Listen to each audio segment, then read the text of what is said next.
And joins the National Association for Stock Car Auto Racing in celebrating its 50th anniversary. Busch Grand National cars go road racing only once a year, putting on a spectacular show here at Watkins Glen. Guys accustomed to turning left all year sometimes find it difficult to go the other way. But for hired guns with proven road race skills, this is a chance to shine. Ron Fellows has won in a truck here, just missed the pole. He surrendered that prestige spot to twisty track terror Boris said. Boris has won a lot of big road races and plans to make things tough for the Busch regulars today.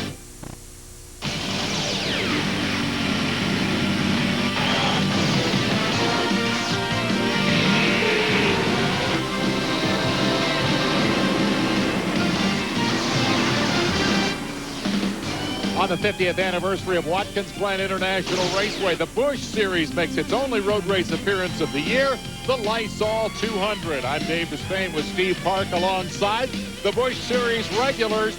Yeah, some of them had some trouble in qualifying. The numbers in parentheses are starting positions for the likes of Matt Kenseth and Buckshot Jones and Hermie Sadler and others. But the road racers up front are going to make this an interesting day, Steve Park. Yes, they are, Dave. It's the old story, the tortoise and the hare, with the hare being the front row. Road racers Boris said and Ron Fellows. But right behind them is Mike McLaughlin, who will be consistent and steady to try to win his second race here at Watkins Glen. You decide who's the tortoise and the hare among our two guys who will cover pit road today. Let's start with Marty Reed.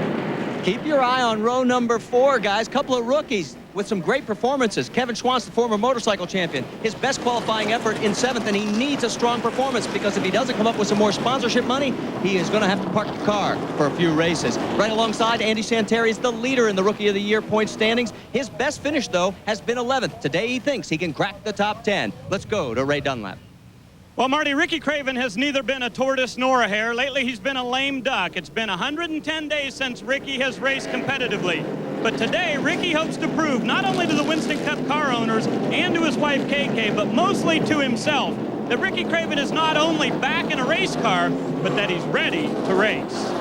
Tortoise, hares, ducks, but no turkeys on the Suzuki starting grid. It's all fast guys. Boris said the fastest of 7 guys to break the track record. Fellows won the truck race a year ago. McLaughlin won this race a year ago. Hillen has new sponsorship and a regular ride. LaJoy, 2-time and defending series champion. There's Craven starting 6th. Then you have the rookie row of Schwantz and Santerre, and behind them come another road race specialist, Lagasse, the former Southwest Tour champ, Lance Hooper. We've got David Green back in the Busch Series. He's a former champion alongside Dale Earnhardt Jr. Jack Sprague is the truck champion. Brian Wall, the local road race hero, trying to crack the Busch ranks. From here on back, predominantly the Busch Series regulars. A notable exception is Dave Rossendi starting 23rd. He's in for Jimmy Foster, who's injured. Further back, Phil Parsons starting 30th, Matt Kenseth in 31st. The Sadler boys, all series regulars who have had problems here in qualifying. Lots of onboard coverage. And with our onboard cameras is Matt Kenseth with the Lycos camera, then the number 64 of Curtis Markham with the Schneider truck and in-car, and then carrying the IGA and Kraft onboard camera is Jason Keller. And with the channel lock onboard camera will be Jack Sprague today.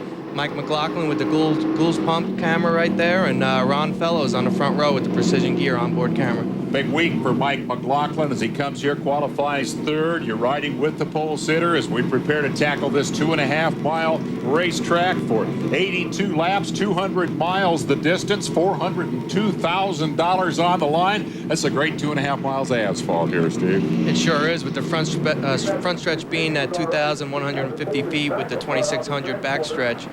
With the banking varying in between each corner between 6 and 11 degrees. Predominantly right-hand turns, and in the history of this race, predominantly a Winston Cup playground. Terry Labonte has won 4 times here. Ernie Irvan won 1. Bill Elliott won 1 before McLaughlin last year finally broke that string. This year, of course, the Winston Cup cars are in conflict in the sense that they're road racing on the West Coast. Later today on ESPN, that from Sears Point, and we will, of course, have that one for you live about an hour after the conclusion of this go here. It is round 16 of 31 for the Busch cars, and what an amazing series it has been. 15 races, 12 different winners. Boris said in the 12 is the 15th pole winner of the year. Carl Simmons puts the green in the air, and we're underway at Watkins Glen. It's going to be interesting to see who wins a drag race down to that first corner, especially with these two road racers right on the front row. Boris knows what that pole's all about, uses it to good advantage, makes the turn in the Zippo Chevrolet into the right-hander and has the early lead over Fellows. And we've got trouble right off the bat. Boris Sid has spun off. The pole sitter has spun, and he took with him, I believe, the 23 of Lance Hooper. But for Boris Said, the pole sitter, trouble early. A couple of other cars got involved. Said got the worst of it, and Fellows comes out with a big lead. And John Nemechek's number 87. What an incredible bad break for the pole sitter. Now they go 3 wide into the inner loop, and that spells trouble. Just look at that. There we got another car. That was the 10 car. Phil Parsons just spun and hit the inside wall. They were about 5 or 6 wide coming down the backstretch, and we all know that it's not the way to get around Watkins Glen or get set up for that inner loop. Big, heavy cars on a twisting and turning road course with a lot of drivers who do this only once a year. On the first lap, it spells an abundance of trouble. Said the pole sitter. That brings out a full course caution, it looks like. That's going to be a lot of cleanup here. Said the pole sitter didn't make a lap. Fellows grabs the lead and will be first to take this full course yellow as the rest of the field form up behind him. Phil Parsons, 7th ranked in the series, takes a pretty good lick. Here's how it started for Said.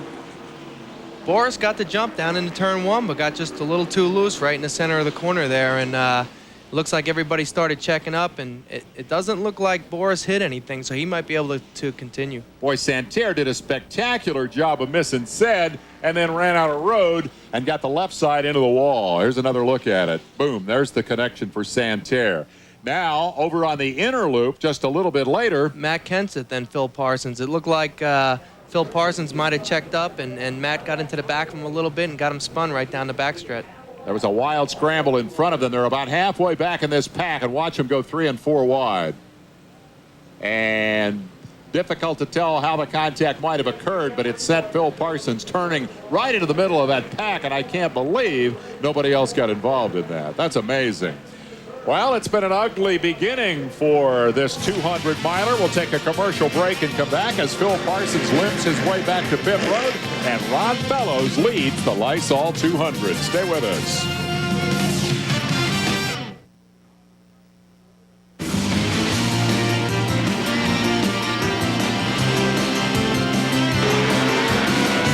Speed World coverage of the Lysol 200 being brought to you by Suzuki, makers of fine motorcycles and ATVs. And by Daytona USA, the ultimate motorsports attraction.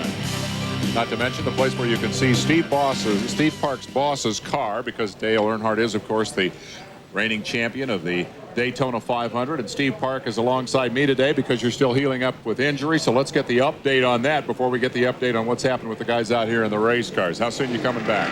Well, we're scheduled to come back for Indy, and I'm happy to say that we were in the car testing last Tuesday and ran almost 300 laps, and the leg did great, and I felt great, and I was really excited to get back in the race car again. You're in better shape than Phil Parsons' car. The Duraloop Chevrolet is rather beaten and battered, both ends, after a first lap tangle. Not quite to the turn-in point for the inner loop, and he was not the only one involved. He's back on pit road, and Marty Reed is there.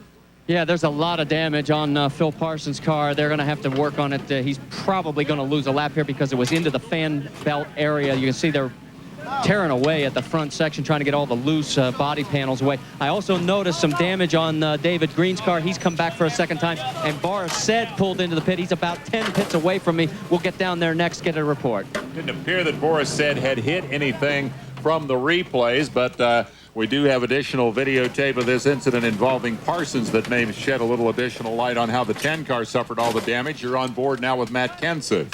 Right here, they're heading towards the inner loop there, and it just seems like when they all went about 4 or 5 wide, everybody started waving their hands and checking up early, and Matt tried to get a run and just got into the back of the 10 car a little bit and sent Phil off to the inside wall. You can see that they were 3 wide in front of them after the incident, and that's bad news when you're trying to get down into the inner loop. So in the course of jockeying, not only for position, but also to avoid trouble, the trouble got very serious for these guys. And remember, he is a top 10 ranked driver among the series regulars, so this is a very expensive moment. Warming up the tires and getting set for a restart. Let's get in another commercial break, and then we'll be right back. We're back at Watkins Glen International Raceway in New York. The Lysol 200 barely underway when the sheet metal started to fly. And they are now preparing for the restart. It will be single file with Ron Fellows out front. Kevin Schwantz, the former world road racing champion in motorcycle competition, has moved up into second spot as a result of this early melee. Craven, McLaughlin, and Santerre rounding out your top 5. And Matt Kenseth, the current series point leader, has some significant damage to the nose of the Lycos number 17. He'll be coming into your picture right here, and you can see the big dent for the point leader. That is not good news, or potentially bad news, Steve. No, it's not. And you can see right there with the hood being pushed in, it closes the top grill opening, which lets a lot of air in for the radiator, and we got to watch for him for overheating. So the caution lasting 2 laps. The green goes back in the air, and Kevin Schwantz seems determined to lead a lap. Fellows says, no, I'm not having any of that, and reassumes that top spot with Craven in third as they dive down through that fast right-hander and then into the S's and up the hill. So far, it looks a lot cleaner than the start of the race, so I think the single file restart really paid off. Somewhere along in here, they grab 4th gear and head for the fastest portion of the racetrack. Long backstretch, which ends in the inner loop, the little kink. There's Dale Earnhardt Jr. in the 3, working his way past the 73 of Brian Wall. There's the traffic jam. Sort of out single file. It goes a whole lot more cleanly this time. There's Wall, the local kid, got back in front of Earnhardt on the brakes going into the inner loop. Top 3 trying to break away a little bit. Let's get an update on the point leader situation. Marty? Well, first off, I checked in with Matt Kenseth's crew, and they said they are not concerned right now. He's keeping an eye on the temperature gauge. No rise in temperature yet. They say there is damage, but it looks to be superficial. They're going to keep him out there. And an update on Borisset. They decided to come in, top off, take a look at the car, and they say everything's okay. They have nothing to lose. He was already in the back of the pack anyway. Keep your eyes on him, guys. Now he's going to have to really push. Note that Matt Kenseth has run only one other road race, and that was here a year ago, and he blew up early. So his road race experience is almost 0. And perhaps that might have contributed to that situation in the traffic jam on the backstretch. But the good news for Kenseth is the car damage is apparently minimal. His hope, I would think, Steve, would just be to soldier on and try to finish this race. It doesn't much matter where, as long as he can get out of here with some points. I think that's what he was hoping to do even before the race started. When I talked to him, the only time he's ever road raced was last year, and he was looking just to try to survive this race and come out with a top 10 finish. On board with Jack Sprague, the Channel Lock entry today for the truck champion, who's run very well at Watkins Glen. Currently in 8th, started 13th. Again, a lot of these early position changes among the top 20, a result of Sed's spin and the ensuing melee. Sprague is a decent road racer, and again, will be standing on the pedal here today trying to add to his experience. The truck series does have several road races during the course of their campaign for the championship, so for Sprague, it's a good opportunity here to get some more track time, seat time. And right in front of Sprague is Scott Lagasse. I talked to those guys the other day, and they put that car together in 7 to 10 days and put Scott Lagasse in it. They had a great qualifying effort, and is running in the top 10. Lagasse in the 22. He first really got the attention of the road racing world, I guess, back in the Corvette Challenge Series, but perhaps more significantly got the attention of Rick Hendrick, with whom he became acquainted back at that point in his career. Went on to do some road race testing for Hendrick, and that eventually led to a truck ride. That lasted only a year. Now he's doing local short track racing and has come here to Watkins Glen to get an opportunity to race the big cars against not only the road race stars up front, but also the Busch Series regulars. Right there, Kevin Schwantz looks like he's trying to reel in Ron Fellows, and these two guys are pretty much road racers. So it looks like Kevin Schwantz is off the pace there. I just saw a puff of smoke come out of the car, and he's dropping back. Looks like he's got his hand out the window. You heard about it at the top of the show. This was an important race for Schwantz in terms of trying to secure some additional sponsorship, but the 88 is apparently in trouble. Marty, what's up? Well, it wouldn't surprise me if they had a motor problem, guys. I saw them changing the motor early this morning, and they weren't happy with what they had after yesterday's happy half hour of practice. So it's probably in that engine compartment, if it's anything. Schwantz He's developed significant automobile racing skills in Australia. He's a national hero there by virtue of his motorcycle exploits, and raced some of the OSCAR stuff before coming here to try to crack the NASCAR world. That's been a tough go. You saw Boris said there, the number 12 is now 28 in the running order. He's actually picked up a couple of spots. He started on the pole, but spun it in the first couple of corners, and is now going to have to work his way back through the field. But if indeed that car is healthy, it's a long race, and he would have the opportunity to pick up a lot of spots. It certainly looks healthy. After spinning off of turn 1, he didn't look like he had too much damage on the car. The other thing that'll be is a great motivator. He'll be so pumped up, the adrenaline definitely helping him to go forward. The 74 there, of course, Randy LaJoie, the two-time and defending champion, now 4th in the running order, and started to put a little pressure on McLaughlin. I tell you what, those guys were pumped up after Pikes Peak. It was probably one of the best runs they've had all year long, and I'll tell you what, I talked to Randy this morning. He was excited about coming here and testing last week, and thought he had a great car for this afternoon. Well, he's from this neck of the woods, as is the guy with whom you ride now, Mike McLaughlin, who won this race last year. Hopes he can win it again today and move back into the series point lead, which he lost after a couple of difficult outings at Richmond and then at Pikes Peak. But he's real confident. Boy, what a great week he's had here. There's McLaughlin, sitting in 3rd spot with LaJoie pressuring. This is the where the incident started with Schwantz. There you see smoke. He knows he's got trouble and makes no attempt to turn the car in. He just goes straight through the inner loop. And Ray Dunlap may be able to tell us more about what's happening there. That's exactly right, Dave. It was not a motor problem for Kevin Schwantz. Well, sort of it was, because his throttle hung wide open and he had to shut the car off. That's their big problem right now. They're hoping it won't continue the rest of the day. But at any time during the run around this track, he could be in serious trouble if that thing hangs wide open once again. Wow. That's a sinking feeling from a driver's standpoint. When you have a throttle that hangs up at either half throttle or just off idle, and it's something you can't trust going into the corners, makes for a very scary situation out on a racetrack. Now, a couple of points. First of all, Schwantz is continuing at speed and is in 5th spot. And you may ask, well, wait a minute. Those guys passed him going to the inner loop, and then he continued to circulate. The rule in the inner loop is if you go straight for any reason, but you allow the cars to get, if you reassume your position on the racetrack, in other words, if you let the other cars retake the spots that you gained by going through the inner loop, then there's no penalty. You notice that on the next right-hander, Schwantz pulled over and let those guys go back by. As a result, no penalty. As a result, Schwantz, right there, the black car that just stuck the nose out, is still in 5th spot with no penalty. There's your leader fellows, chased off the inner loop by Craven, McLaughlin, LaJoie, and Schwantz. Your top 5 early gone in the Lysol 200. We're back at Watkins Glen, New York, where the news is all bad for Blaze Alexander. He's gone to pit road, and for Dale Jarrett's kid, because the tires are flat on the 32.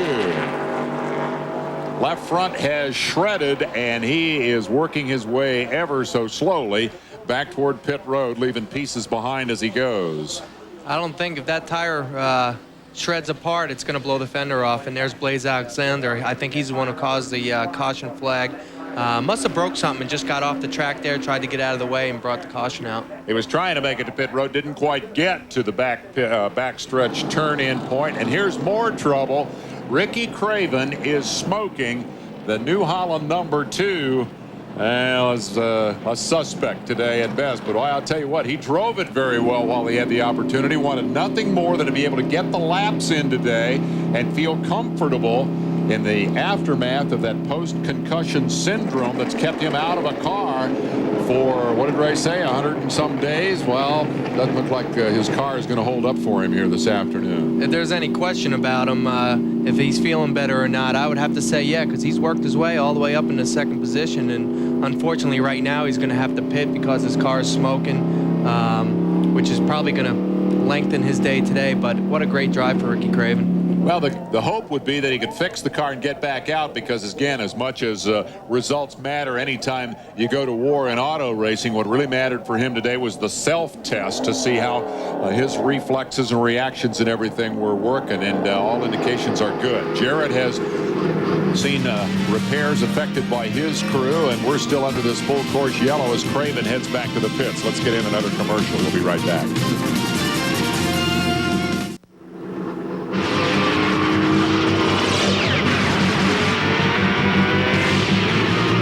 Busy day on Speed World. Lots of road racing. Later this afternoon, we'll take you to Sears Point Raceway, the Save Mart Cragen 350. That starts at 4 o'clock Eastern Time. One on the left coast. Jeremy Mayfield is your series point leader and has qualified very well on the road course out there. Jeff Gordon is your pole sitter for this afternoon's 400 out there, or 300, we should say, or 350. Take your pick. It's a big long road race. Gordon, Nadeau. How about Jerry? Jarrett, Bodine, Mayfield, your top 5 on the grid. There are those who believe that Jerry Nadeau may be the best road racer in Winston Cup right now. Ricky Craven is on pit road as expected. Let's get more from trackside.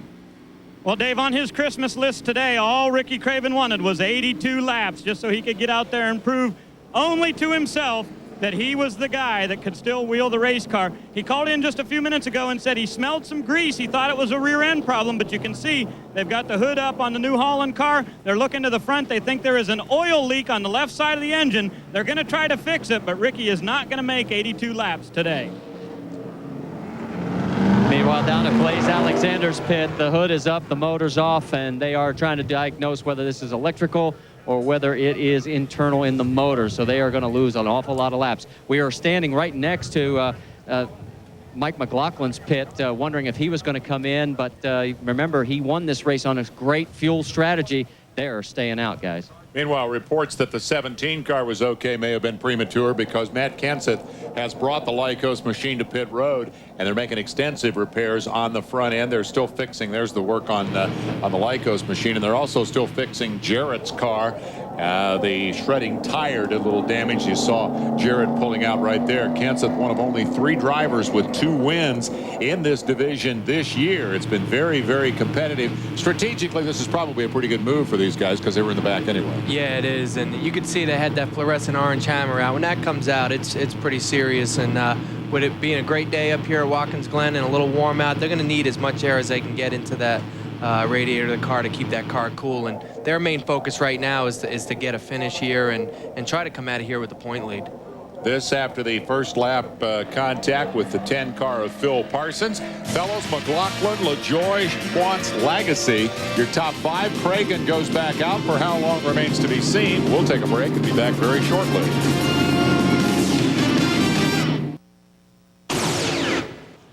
Your race leader here at Watkins Glen knows the taste of victory on this racetrack. Ron Fellows winning the road race for the NASCAR Craftsman Truck Series here a year ago, and that was a surprise for some. I don't think it was a surprise for Ron, who's determined to crack in the NASCAR Craftsman Truck Series ranks. He has come back here today to start outside the front row and quickly inherited the lead when the pole sitter Boris said spun. Boris has come back to run 22nd. There is Ron in the livery of Joe Nemechek's organization. Now, actually, Ron was scheduled to drive the car that started on the pole, if I have that story correctly. But Joe Nemechek called and said, hey, I need a driver. And Fellows said, I'll take it. And so Spencer called Said, and then Said went out and out-qualified Fellows, but then Said spun, and so now Fellows leads the race. So you figure out who was the smartest in that deal. McLaughlin, LaJoie, Schwantz, and Lagasse rounding out your top 5. And Schwantz appears to be continuing despite the problem of the intermittent throttle stickage, which would be a bit scary, particularly, I would think, going down into turn 1. You sure don't want to hang the throttle there. I don't think you want to hang the throttle anywhere around here at Watkins Glen, and it's going to be neat to see if when they do make their scheduled pit stop, if they do pick the hood up to try to see if they can cure that problem. It's going to be strange to see if they're going to be able to go this whole distance with a throttle that's sticking like that. Let's go to Ray Dunlap. Well, Dave, there was a good bit of oil came out of the New Holland car that Ricky Craven drives. The problem is they've got a fitting that comes from the oil cooler where it goes into the engine that is just loose. They cannot tighten it up, so they've got a bad fitting there. They were going to try to keep him out on the racetrack to see if he could just stay with 1 lap down or less, But the NASCAR official just came over here and they told him, look, you have got to fix that race car before we're going to let it go back out. Now down to Marty Reed. Let's give you an update on Matt Kenseth. They brought him in as precautions. He was not overheating, but like you said, Steve Park, they want to get this guy as many laps, keep him on the lead lap, get him as many points as he possibly can, and come out of here with the points lead. So they said, look, we had the yellow, let's bring him in, let's take care of business. That's exactly what they did. He's at the back of the pack, but he's still on the lead lap. All right, now the race is 82 laps, so there are 70 to go. Last year, McLaughlin kind of stretched the fuel to run 35 laps at the end of the race. Do we get to a point here pretty quickly where it becomes smart to go ahead and stop, get your fuel and tires, or is it better to stay out there? Well, I think so. I think the way the tires have been wearing and only being able to get 30, 35 laps on a tank of fuel, I think it's definitely going to be a two-stop race. But I think the guys up front are going to stretch it a little bit longer so that they have a good full load of fuel and good fresh tires to race them last 30 laps or so. On the long road course here at Watkins Glen, typically you're better off if you pit under green rather than under the yellow, and then when you go back out, all those other guys are way out in front of you. Track position, of course, is critical in all forms of NASCAR competition. This is a long yellow to do all the cleanup. We'll just run a couple more commercials, and that way we'll have fewer to do when the green flag is out. Hey, makes sense to me. We'll be right back.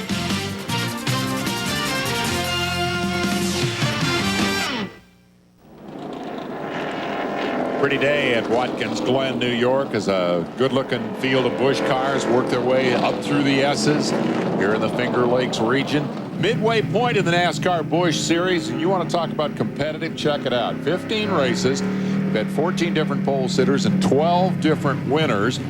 First-time winners include Dale Earnhardt Jr., Matt Kenseth, and Ed Berrier.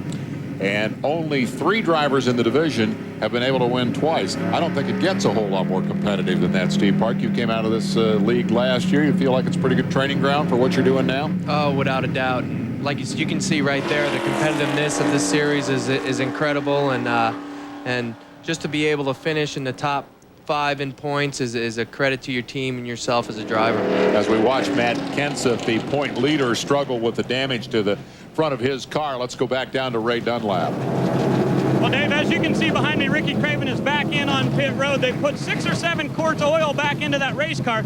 Now, we thought originally that it was a fitting, just like this, that they could not get tightened up, but it turns out that wasn't the problem. It's actually right here. There's actually a big hole that got punctured in this hose right here, and that's why the oil was coming out all over the racetrack, and that's why we're under caution.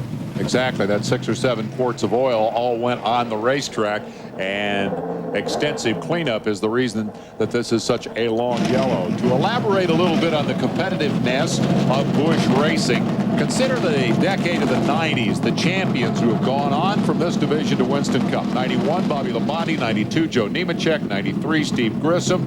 94, David Green, although he has since come back to Busch, beginning with this race today. 95, Johnny Benson, and the 96 and 97 champ Randy LaJoie was tapped to drive for Craven for a portion of the season while Ricky was injured. Not only drivers who have moved up, but in a couple of 3 cases, whole teams that moved from Busch to Winston Cup.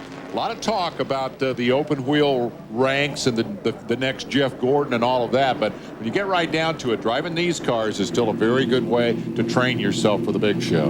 Without a doubt, and that's why you see whole teams move up. Once you get in an organization that works well in the Busch Series, the next step is to move the whole deal into Winston Cup, and that's something similar that we've talked about over at Dale Earnhardt Incorporated, where Dale Earnhardt Jr. has been doing a great job in the Busch Series with the whole entire team that I was with last year. Is probably going to spend another year in the Busch Series next year, and then there's talk of them wanting to move that whole team because it works so well into Winston Cup. And that'd be a welcome thought, especially over at Dale Earnhardt Incorporated. You bet. For Randy LaJoie, the defending and 2-time series champion, it's been an interesting division. There you see the Phoenix car, number 74, lines up in 3rd. Yeah, it's been kind of a tough deal here this year compared to last year. After 15 races, last year, starting spots were nearly twice as good, and the finish positions, too, have about half what they were a year ago. So it's been pretty frustrating. But for LaJoie, of course, again, the focus has shifted because he was over there doing the Cup thing. Now he's back here. There have been a lot of rumors about dissension in the team and so forth, but he's back now, and they still are a very legitimate contender for the championship. So I think there might be a lot of wishful thinking in some of the knocks on LaJoie's team, because I think they're still very much one of the teams to beat here in terms of winning this title. Keep in mind that the top three in points are only 82 apart. 82 points separating Kenseth, McLaughlin, and Earnhardt, and LaJoie then fourth behind them in the standings. This cleanup, I promise you, is nearing conclusion. We're going to take another commercial break and come back with more. It's the Lysol 200 for the Busch cars at Watkins Glen. Yes, Virginia, there will be a green flag. It'll come shortly. We're, what, now 14 laps into this deal, and a lot of that has been under yellow. But we've cleaned up the racetrack, and we're just about ready to turn them loose again with fellows McLaughlin, LaJoie, Schwantz, and Lagasse, your top five. You see the last couple of letters of the Zippo emblem on the hood of the number 12 car, which is in 20th place. There, get that Detroit gasket thing out of the way so we can see Boris there. That's Tracy Leslie in 19th spot. Boris said behind him, but he's going to be pretty fun to watch here coming from 20th. I don't see a mark on the car. You're right. He didn't hit anything when he spun it around early. No, he didn't, and he's been moving steadily to the front of the pack. So he's going to be a car to watch right here when we go back to green. Haven't talked a lot about McLaughlin. As the green flag goes in the air, he'll get a shot at the leader fellows down the long Watkins Glen front straightaway. LaJoie takes a look to the inside, but there's nothing there, and they single file him through the right-hander. Caution might be a pretty wise element to use here for the first lap with all that speedy dry out there. Up the hill they go. Dale Earnhardt Jr. in the 3. You ride with Jack Sprague. Looking out the back of the channel lock, number 40, riding from 6th spot. That means Earnhardt has come from 12th to 7th. Right there, they're trying to outbrake each other into the inner loop, and in one side and out the other. That's a pretty challenging part of the racetrack here, down into that turn 9 right-hander. They'll downshift and come up from 2nd into 3rd gear here, down the short chute, into the left-hander in turn 10. Sprague got a pretty good drive out of the inner loop or the chicane, as you can see, but the camera angles are a little deceptive. What looks like 10 car lengths from the bumper cam is actually a couple of car lengths when you see them right there, with Sprague and Dale Earnhardt Jr. chasing him. Earnhardt Jr., after all the controversy in the last outing at Pikes Peak, the bumping episode, the $5,000 fine for rough driving, and those who watched his dad come up through the ranks say, well, like father, like son. Of course, you can't say that because you'll get in trouble. You work for them, right? Yeah, but Dale Jr., he really, he didn't feel like, he felt that the fine was proper, that NASCAR levied, and he worked all week doing autograph sessions and everything else to pay that fine. And he just wants to put that behind him and just go on. He doesn't want to really be labeled as a junior intimidator. He just wants to be labeled as a champion, and he's going to race hard to do that. They're calling him Little E, I notice, in the Earnhardt Incorporated press releases, perhaps trying to get away from that whole intimidator image. But as you watch him bouncing off the tiger's teeth there, he sure reminds me of the old man. First time I ever saw Dale, it was at Riverside on the road course, straight as an arrow down through there. Dirt and rocks flying, and picked up 3 positions in the process. And now here's Junior out here following in Dad's footsteps. Ray Dunlap. Well, Dave Earnhardt's looking pretty impressive out there. You know, whenever we came in here, I thought to myself, a lot of these guys don't have a lot of road racing experience, including Earnhardt. But to try to get a little bit better, he went out to the Bondurant school to learn how to be a road racer. I talked to Matt Kenseth, who is the points leader, and I said, man, Earnhardt went to school. He goes, yeah, that's something I ought to do one of these days. I'll tell you what, Dale Jr., he went to that Bondurant school, and guess who he went with? He went with Steve Park, and we both went out there and went to that school together. Had an awesome time and learned a lot about road racing. And this is Dale Earnhardt Jr.'s second trip to Watkins Glen. And to be able to run in the 7th spot on only your second trip with all these road racers here and these guys that have run here before, just shows you the talent that this young kid has. Holding his own here against Jack Sprague in the channel lock car, and I keep being tempted to call that a truck because that, of course, is the world in which Sprague has won his championship. And earned his stripes. A lot of the shuffling in the top 5. If you've just joined us, the result of a first lap episode in which the pole sitter Boris Said spun around in the middle of the field, but Boris has since come back to now run in 17th spot, so he's knocking them off. And up front, Ron Fellows has repeatedly demonstrated the ability to drive away from the rest of these guys. He's quickly opened up a 1.5-second advantage over the second-place car of last year's race winner, McLaughlin, and he's done that in just a couple of laps.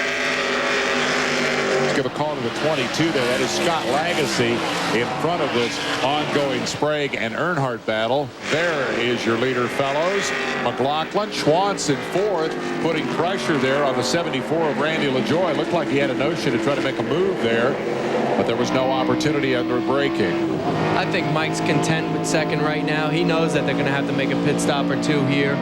He's going to try to stretch it and get as many laps as he can out of a tank of fuel, as many laps as he can out of a set of tires. And we just showed Jeff Purvis just getting off course a little bit. Looked like he dumped a left rear wheel off the corner in turn 1. You could get away with that and do no more than kick up a little dust, but as we saw at the top of the show, Mike Cope got a little bit more than dust in the air yesterday as he looped it during his qualifying session. Once you get off the road here at Watkins Glen, it's very easy to turn little trouble into big trouble.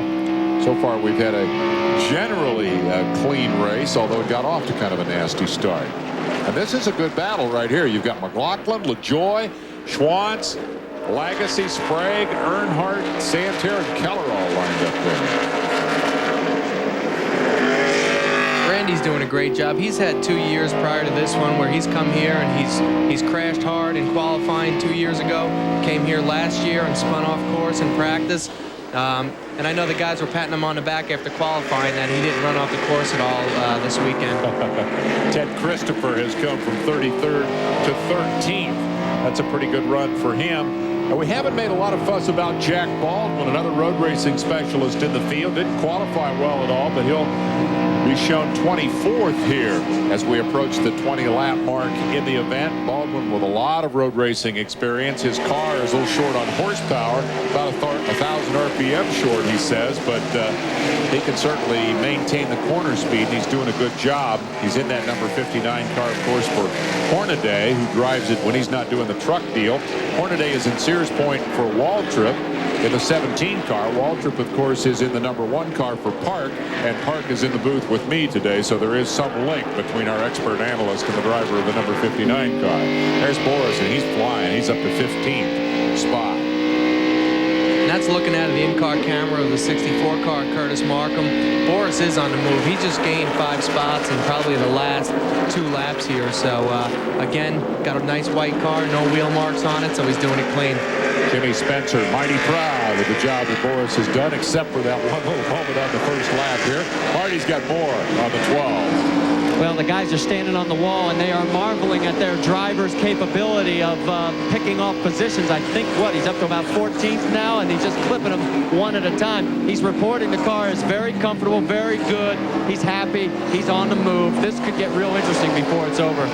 I'll give him another one. He's just picked off Mark Green in the number 37 right there, and that's going to move Boris up into the 13th spot, and that means Curtis Markham won't be able to see him anymore. Curtis is not a bad road racer. He's done pretty well here with 2 poles, a 3rd, and a 4th place finish in Busch North competition, but he's going to have to now deal with Green because Boris Said has left him in his wake and is heading for the front. You see the lap sequence there since the spin. He started first, spun it on the first lap, went all the way back to 38th, and from that point on, it has simply been a march to the front. The next guy in his sights is going to be Allen in the 99. Glenn Allen Jr. out of Cincinnati, and this may not take long. Glenn's making on a defensive spot there, trying to hold him back, but look how strong he is. He's made a run down on the inside, and it's not easy to pass here at Watkins Glen, and Boris is making it look real easy, so he must have a really strong car underneath him. with the Zippo car, and I wonder if Jimmy Spencer's sitting in the truck watching his car go to the front.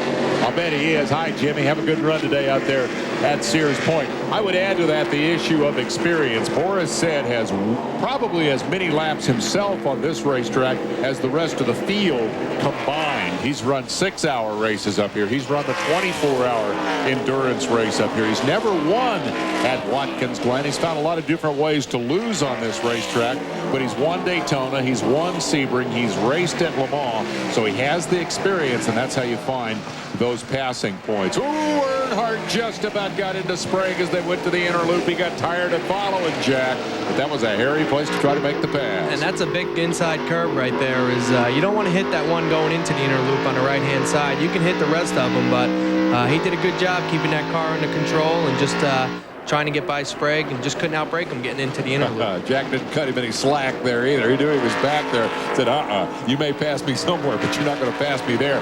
You notice that the right front headlight window is caved in. That came from earlier. We were noticing on the previous shot from the bumper cam of Jack Sprague that Earnhardt had a little contact with somebody out there, but it was not from that incident right there. This is the race for 6th and 7th. It's been a good one. It is ongoing. That's right. ESPN is at the Glen, and you're here with us enjoying the Lysol 200. We'll be right back.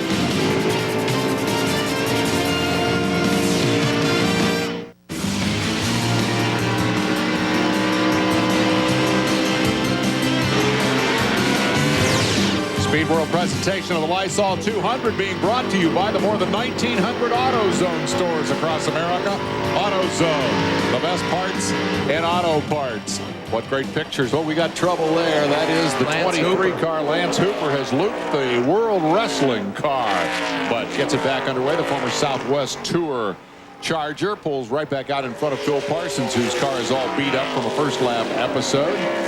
Looked like he wiggled it back and forth, got the stones off the tires, and he's back on his way again. Hooper now calling Mooresville, North Carolina home. Let's see what happens. The WCW entry. Wow. Oh, that was a group affair. That's Cope in the 30, right at the point where we saw at the top of the show that he got spun around, and apparently he tangled somehow there with Hooper, although it happened before they came into frame. Meanwhile, this battle continues. It's been a good one, and it is not cooling off a bit. You're riding with Sprague. You're looking at Earnhardt, and Earnhardt finally found a place to get around it. Sprague's used to having those Dale Earnhardt Incorporated cars and trucks on his rear bumper, so I know he didn't cut him no slack, and if it's Dale Earnhardt Jr. on his butt or Ron Hornaday, Jack Sprague is definitely up for the task. And he's frustrated now. Oh, look at Earnhardt wave at him. A little as he wave goes to by. him. That was a courtesy wave. I think they've been racing close and clean. And once Junior got by him, he just gave him a little wave to let him know, hey, thanks a lot, you know, and let's go try to catch the rest of these guys. Yeah, I'll bet. I'd like to be in Sprague's helmet and see what he's thinking. He probably waved back to him. Sprague and Hornaday, of course, great rivals in the trucks. Whoa, here's trouble. Boris Said with smoke. He puffed smoke out, so we've seen a lot of engine problems early on. So let's see. Let's go to Marty.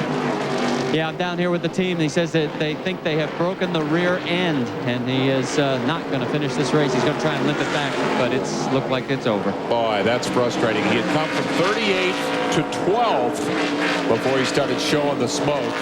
Well, Jimmy, sorry, buddy.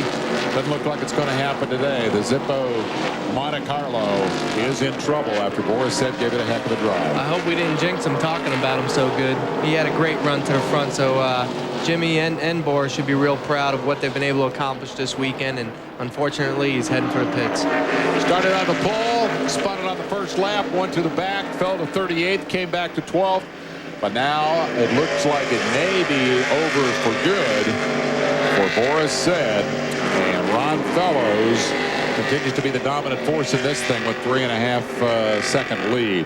More from Ray Dunlap. Hey, Dave, I want to explain what happened in that crash just a little bit ago. You saw the car spinning, and we saw Lance Hooper being involved in that, but it really started back just a little bit before our camera caught it. Hermie Sadler in the number 29 car is having problems keeping his car in gear.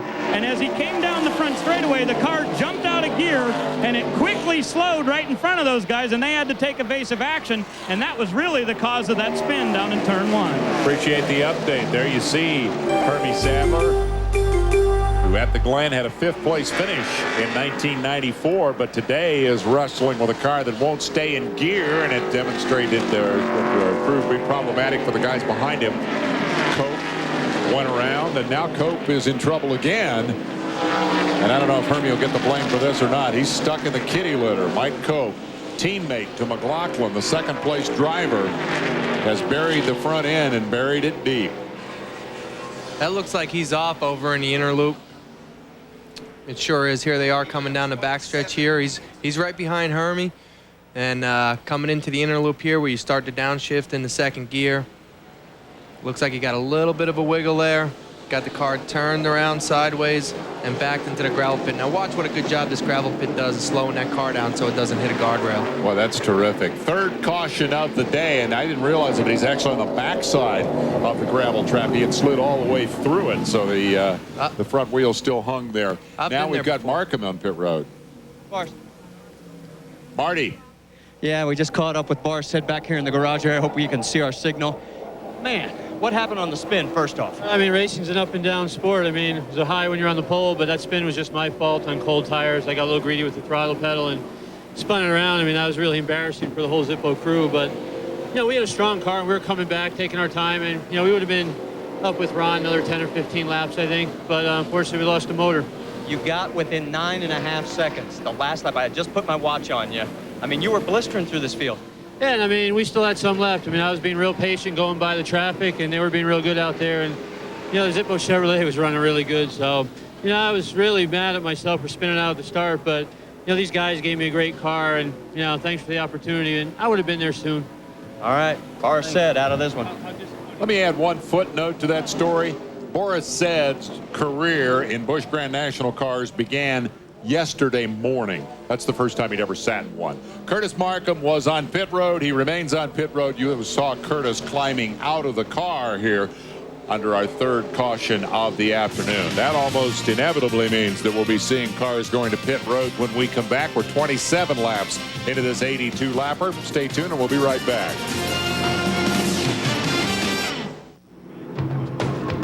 Reese Davis is going to have a lot to talk about tonight at 8 o'clock on RPM tonight over on ESPN2. 2 big road races. It doesn't happen very often. Some say it's never happened in NASCAR racing. 2 road races on the same day. The Busch cars here at Watkins Glen. The Cup cars out west at Sears Point. Whatever happened in the racing world on the weekend, Reese will tell you about it on RPM tonight. We're under our 3rd caution of the day, and we anticipate that nearly all of these cars may come to pit road under this caution for tires and fuel.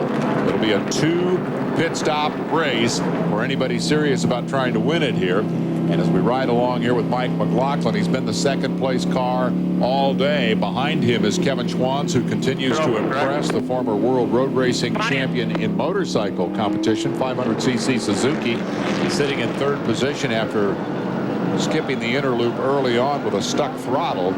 Apparently, he's gained confidence in the car that it will slow down when he lets off the gas, and he sits in 3rd. McLaughlin is on pit road. Here come all the leaders. Let's go to Marty. Yes, and Mike McLaughlin and Andy Santerre are at pit in, so they get to stop first. We're going to see how good these guys really are as they've got the tires changed on the left side. Checking on Santerre, it looks like they may go with just a 2-tire change. Nope, they have decided to go all 4 all the way around. You get 2 sets all throughout the race, so this will be the first change. There will be one more. McLaughlin's down and away. Good stop. Well, Marty, down at this end, there are 3 very fast cars all pitting together. Kevin Schwantz, the number 74 of Randy LaJoie, and the pole sitter, the outside pole sitter, I should say, Ron Fellows. Now, it looks like it's going to be 4-tire change for all 3 of these cars. Which one will get out first? Schwantz has a problem with the right front tire. They are not able to get the lug nuts on. A slow pit stop for Kevin Schwantz. He loses a few spots. Probably the fastest car on pit road at this end with Dale Earnhardt Jr. in the 3 car. Earnhardt Jr. had a great stop. We saw him getting back out in about 4th spot. A handful of cars stayed out on the racetrack as Fellows has gotten his first of an anticipated 2 services here and carries our precision gear onboard camera back out onto this 2.5-mile battlefield. These are the cars that did not stop. Earnhardt beat them all out. Yeah, he did. And these guys have been practicing 3 days a week back at the shop, trying to improve their pit stops. They thought it was a weak point in the team. And I'll tell you what, the last 3 or 4 races they've been in, they've been beating everybody out of the pits. We've seen this team really mature. And Steve Park, I guess, probably gets some of the credit for that. The green kid struggled in the new Dale Earnhardt Busch team, and then Steve Park came along, and you had a lot of good runs in that car last year. It was pretty effective piece, and now it looks like that team is intact and ready for Earnhardt Jr. to really show us what he can do. It has. It's come along. It's come a long way last year, and the credit really goes to Tony Eury. He's hanging at the back of the pack. He's made the changes in the team that's needed to be made in personnel-wise and driver-wise. And we had a great year last year. And now Dale Jr. He's just taken over the reins and has just been doing an incredible job this year for his limited experience. That radio traffic in the background is Baldwin, and it's going to take a while to sort out the scoring here. I'm not sure whether Baldwin is pitted or not. The Lycos 17 did not pit with the first bunch. We'll take a commercial break and see how this all shakes out after the stops. Back at Watkins Glen, Ashton Lewis is going to be the leader of this race, not having pitted under this caution flag, but for all practical purposes, the guy who ultimately will lead it once it all shakes out should be Dale Earnhardt Jr., whose team has helped him beat everybody else out of the pits. We've talked about the generations. There's the familiar profile, and see if you don't notice at least a certain similarity here with Earnhardt Jr. And controversy has followed the kid into the big leagues. We saw it last weekend, Colorado Springs, Colorado. A lot of bumping and banging with Tony Stewart. When it was all over, Earnhardt was in the wall, and here's what he had to say. Yeah, I got into him a couple times, man, but it wasn't nothing intentional, nothing to take him out, you know. And going down the front straightaway, he got in the back of me on one of the starts after a couple laps. Got into me pretty hard, picked the tires up, then it got us off in the marbles and got in the wall a little bit. I was gonna let that go. And then after the race, him and his little crew chief buddy talked a bunch of crap up there in the NASCAR hall. So we ain't gonna let that go. He did let go of the $5,000 that NASCAR fined him, though, as Steve alluded. He went out and signed autographs all week to make up for that. So, give the kid his due. He's going to be a good one. Ray, you got more on this? Well, Dave, whenever I was watching all these pit stops down here, it's so hard to keep track of all the cars, and I had my back turned to the 3 car, so I just assumed they only took on 2 tires because they had a great pit stop, but they didn't. They took on 4. Now, little Earnhardt says that the car is just a little bit tight, but it must be running pretty good. They had a great pit stop, and Ron Fellows' bunch, well, they're just a bunch of rookies, they said. That's why they got beat out of the pits, but I'll tell you what, I think Fellows' car is going to be pretty good. Should be a great battle up front. Marty Reed. Yeah, a little follow-up postscript to what happened last week. You talked about the fines and everything being levied. Today at the drivers' meeting, Landy LaJoie comes in and says, hey, you guys are having so much fun after the race in the NASCAR trailer. I brought these for you, and he holds up 2 pair of boxing gloves. I'm sure that Earnhardt Jr. is going to think soon enough, man, I wish I was just another guy who came up. I wish my name was Smith. The other side of that, he's got a great opportunity here because of who his father is. When you get to the bottom of all of that, the fact is it's what you do in the seat that matters. And right now, he's going to be the leader of the race once all these other cars pit. But for now, remember that Lewis, Leslie, Kenseth, Hillen, Berrier, Bodine, and Hooper have not stopped. The top 7 cars did not pit, and as a result, they are going to be in front of Earnhardt, who then in turn is in front of McLaughlin, who's been second all day, but was second to Fellows and is now second to Earnhardt. Fellows, with that slow stop, slips to 3rd, and we'll get the first opportunity to see if he can pass people out there. I'm surprised the Dale Earnhardt Jr. guys had such a fast pit stop. They're celebrating a lot of birthdays down there, and they've been eating a lot of birthday cake this weekend. And Sonny McCurdy, the truck driver, he turns 44 on Monday. Rob Fuller, the rear tire changer, he's having a birthday on Monday. A guy very familiar to me, Bob Park, he's having a birthday this week, and he's a gear specialist on the car, so we want to wish them all a happy birthday. We know who this guy's for, by the way. Mike McLaughlin, you mentioned at the top that it's kind of a tortoise and hare deal for him. Be the tortoise, be steady, be consistent, get points. I'll tell you what, this guy is very much in contention to win this thing. He's been really consistent all day. McLaughlin left last weekend jumped on his Harley, rode up here. Monday went to flight training. Tuesday did the sponsor visit. His sponsor's just down the road. Wednesday, the block party in his hometown. Thursday, flew in an F-16. And now today, he's out here trying to win the race. The green is back out on lap 31 after a caution that saw all but the first 7 cars pit. And here come those 7 cars charging into turn 1, 3 wide. That's trouble. That was Kenton diving down on the inside there. That was a pretty bold move for a guy that feels like he's not that good of a road racer. I think he sees the front, sees the leader right ahead of him and wants to be there. Wow. Pretty impressive for Kenseth. Now remember, he's going to have to make that pit stop eventually, and he's on old, worn-out tires, but they like him to stay out. And the first car on fresh tires after the pit stop will be the 3 of Earnhardt. Oh, Schwantz is off course. Kevin Schwantz.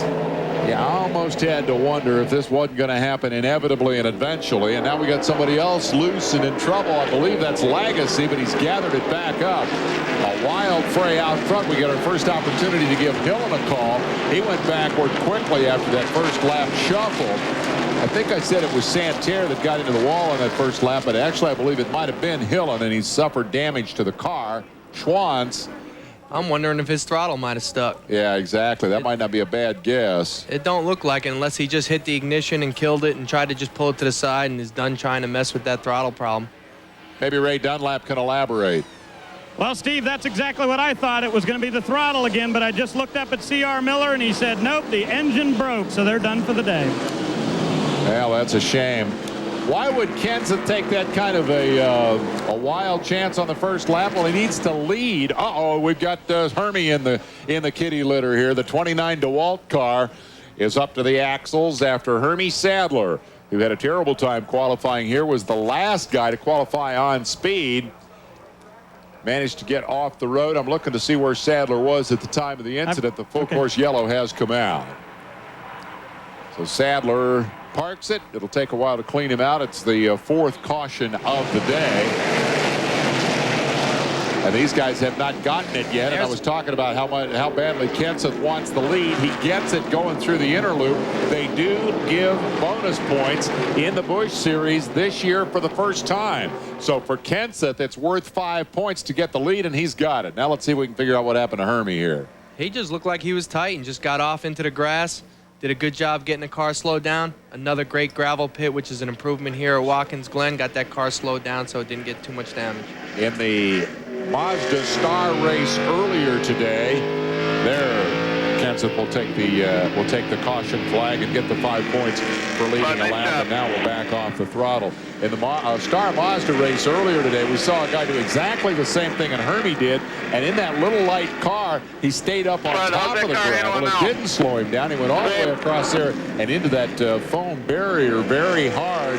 So it looks like they've got the stock car grade kitty litter in there. The big heavy cars get in there, they just sink. Without a doubt, and it does save your car, but your car sinks right to the axles, and it'll take a tow truck, if not 2 tow trucks, to come down there and pull him out of there. So in one case scenario, it saves the car from hitting that inside wall. But if you see earlier, he was probably spinning his tires trying to get out of there, but they're going to have to send a tow truck for him. So we're back under caution, 4th of the day, and the report on the 29 is that the brakes gave up, and that would make sense because that's at a portion of the racetrack where you got to scrub off a pretty fair bit of speed before making one of only 2 left-hand corners here.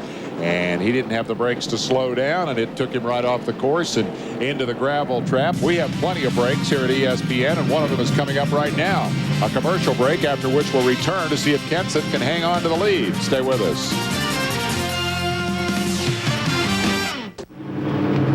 Jeff Gordon, Tony Stewart, Billy Boat, all the graduates of Thunder are racing today at various spots around the country.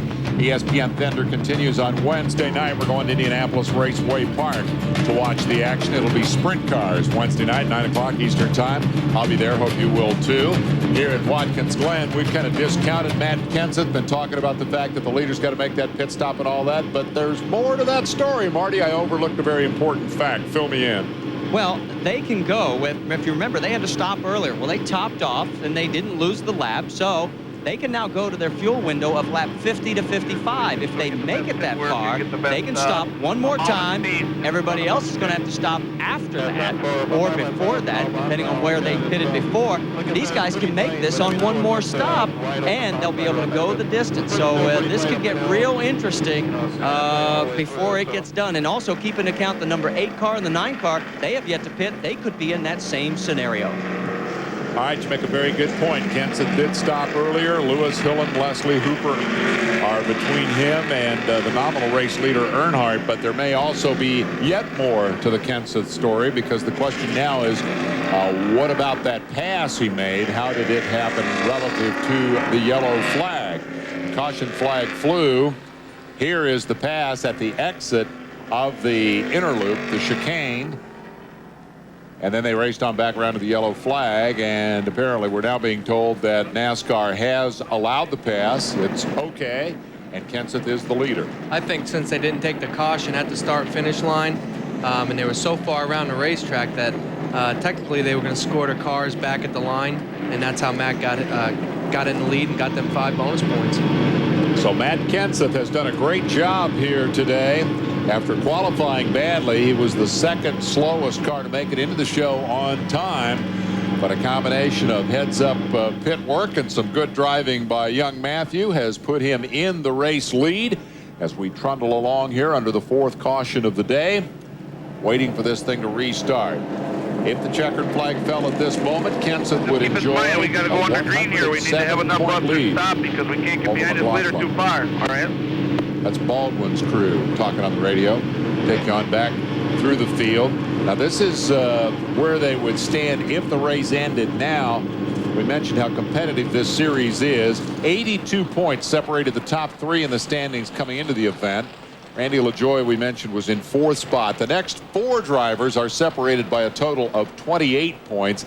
And behind them, from 9th through 15th in the standings, 61 points total, separating 6 guys. That's not uncommon, the 2nd or 3rd race of the season. This series is half over.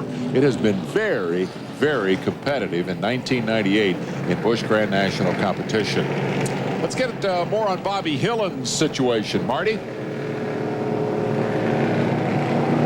No, maybe not. Dave? Ray? Yeah, it's Ray down at this end. Pick a pit reporter. Well, what do you guys talk to me down there? Well, I want to talk to you about Bobby Hillen, because just as Marty was talking about, it may be a fuel strategy play out for that team. The brand new sponsor, Clean Shower, on that car. And I went down and talked to Nicholas Short, the crew chief, and he said, look, we came in at lap 14. That means we can come in one more time, somewhere around 49 or 50 if there's a yellow, and we only need one more pit stop, and we can definitely make it the rest of the way. So a 2-stop strategy for everybody today, but during an early caution, a couple of these guys got their fuel and tires and may now have the opportunity to make a rather exciting finish out of this, as they have track position on the cars that have been fastest all day long, and they are in sync on pit stops, technically speaking. So how well they can run against the leaders is the one question that remains to be answered, and we won't know that until we get back to green. And as the cleanup continues for Hermie Sadler, that's going to be a couple more minutes.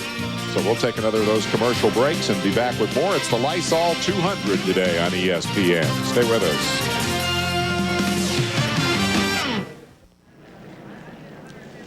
Ashton Lewis is the leader of this event, and he is in this event on a provisional starting spot here today. This guy's got a kind of an interesting story. Engineering school graduate, was an engineer on Jeff Gordon's Winston Cup car, and said, you know what, I really, really want to be a race car driver. And so he cut a deal, a kind of a rent-a-ride deal, to get a car together for this event. And the car in question had enough provisional points to get him into the show. He's run here a couple of times before. Started 29th and finished 27th in the Busch race here in '93.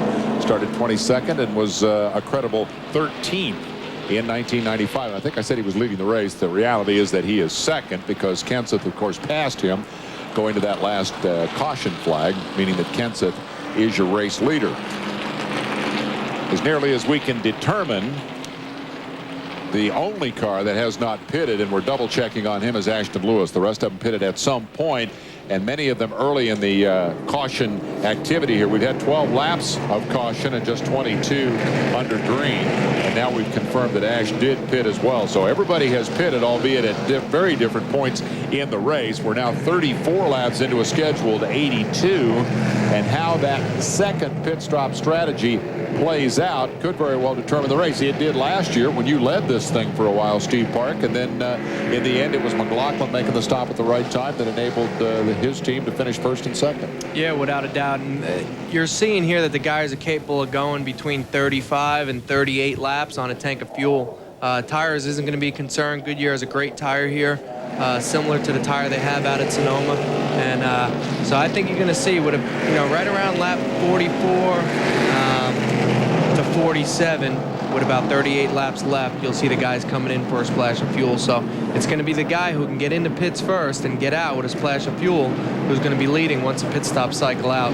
Do I read you correctly? They will not need tires for the second stop. The tires are good enough to go that whole distance? I think so. I mean, they got a great tire here. It's going to be interesting to see if people take on 2 tires, 4 tires, or no tires, but they're definitely going to need fuel to get to the end. Would it not be true of these guys in the first half dozen spots that they might need tires on that second stop, or would they also be okay? I think if they haven't put tires on yet, they're going to put tires on during a second stop. I don't think they're capable of turning competitive laps with that with those tires being that old or having that many laps on them. So if they haven't taken tires on already, you'll see them take tires on along with that last load of fuel. Well, we're about to find out who's got what with competitive laps being the issue, because the green is about to go back in the air here. It's Kenseth, Lewis, Hillen, Leslie, and Hooper, the top 5. Then come Earnhardt, McLaughlin, LaJoie, Fellows, and Lagasse, your second 5, and they're the 5 that have led this thing most of the way.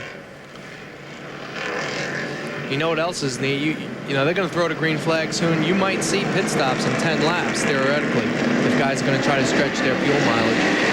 Here's the green, so let's start answering some of the many questions that still hang over the Lysol 200. They're down the long front straightaway here at Watkins Glen with Matt Kenseth, the series point leader and 2-time winner out front. There's Fellows making a move to the inside, and he will pick up a spot on McLaughlin. That could be a key pass right there. And now he goes around Earnhardt as well. Fellows is fast. He passed 2 cars, 2 or 3 cars from the drop of the green flag on that restart, and did it all from the start-finish line to the exit of turn 1. Ron Fellows demonstrating the skills that he learned in Canadian club road racing and subsequently in Trans Am competition, skills he proved here a year ago when he won the NASCAR Craftsman Truck Series race. Now at the wheel of Joe Nemechek's Busch car number 87, he is headed for the front. Pretty impressive. You ride on board here with the Bell South Mobility precision gear camera. Putting a good bit of pressure right there on Lance Hooper. Hooper is still 5th, but Fellows is all over it. We talked about it earlier with Ron having nothing to lose and everything to gain here. He's not in a point battle, so he just wants to go out there and try to win this race, try to impress some of the people here, and try to get that truck ride that he deserves, or maybe a Busch ride. He's going to try to impress Tracy Leslie, but Leslie says, I'm not impressed. I like my top 5 position, and I think I'll just try to hang on to it. Now Fellows works him on the inside. He's got the position and got the spot. Wow. I'll tell you what, Tracy Leslie's team, the Hensley team, they've been pretty impressive here at Watkins Glen, and in the last 7 years, they've recorded 4 top 10, so it's not a surprise to see that Lysol car out front. Just finished 3rd, 1994. Tracy Leslie, a good road racer, withstanding a lot of pressure right here from Lance Hooper and then Dale Earnhardt Jr. But now, in terms of position, that is 5th and 6th, as Fellows has bypassed them both. McLaughlin as the leaders come down into one of only 2 left-hand turns on this racetrack. When they went by before, it looks like Ricky Craven has made up one of his laps here. It's not showing it on the board, but I think he just passed Matt Kenseth to get a lap back. Whoa, some tire smoke there, and everybody checked up there with Dale Earnhardt Jr. and Scott Lagasse, and they all did a great job of not running into each other and causing a big wreck there. A little bit of the touch and go, but they both did a nice job hanging on the brakes. There's another pass by the 87 car. Around goes Hillen, around Hillen goes Fellows to take over third spot. This is a very impressive drive for Ron Fellows, the Canadian, who feels he can make it in the world of NASCAR, and because of that has been driving back and forth from Toronto to Charlotte to work on the truck. That's the kind of dedication it takes to make it in this business. He's alongside the number 9 of Ashton Lewis, but not for long. He goes blasted by into the inner loop looking for the leader. We now confirm from scoring that Ricky Craven is on the tail end of the lead lap. More importantly, after they fixed the gusher of an oil leak from Craven's car, he's able to go out there and run competitive speeds and continue the test of his reflexes in the wake of that post-concussion syndrome that has kept him out of racing for the last couple of months. We had Lance Hooper right there taking a look to the inside of Dale Earnhardt Jr. Tracy Leslie, who started 29th and is currently 5th. He's doing a great job working his way to the front. Tracy Leslie with proven road racing skills, now with a whole lot of pressure from Earnhardt Jr. hanging on to the spot. Well, this is for 5th.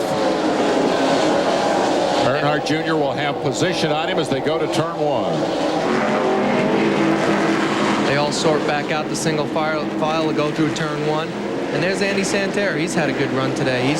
He's been pretty much just running a good steady race, and right now they're showing him in the 11th position, so he's been doing a good job. And in terms of the rookie championship, Santerre will take that one by the throat today because Schwantz has had trouble. They started side by side in rookie row 4, but Schwantz has parked him with a blown motor, and Fellows has gone around Matt Kenseth and taken the lead, ladies and gentlemen. There is the class of this field today. Boris said, having popped a motor and parked it, I don't know that there's anybody out here. Well, I do know there's nobody out here who can run with Ron Fellows today unless he has trouble with that car. More from Ray Dunlap. Well, Dave, this is the exact same car that Joe Nemechek ran here last year at Watkins Glen, and the car finished 3rd in the race here. But I talked to Ron Fellows before this race started, and I said, you know, you've got so much experience here. You've won 2 Trans Am races and 1 truck race. How much of that relates to the Busch car? And he said, well, not a lot of it, because the wheelbase on the trucks are so different than the Busch cars. You really have to slide the trucks around this course. Plus, there's not very much aerodynamics. So he said, this will really be a learning experience for him today. I think he's learned an awful lot. He's looking pretty strong. I would agree wholeheartedly with that, Ray. Whatever lessons he needed to learn, I think he got out of the way probably yesterday in practice.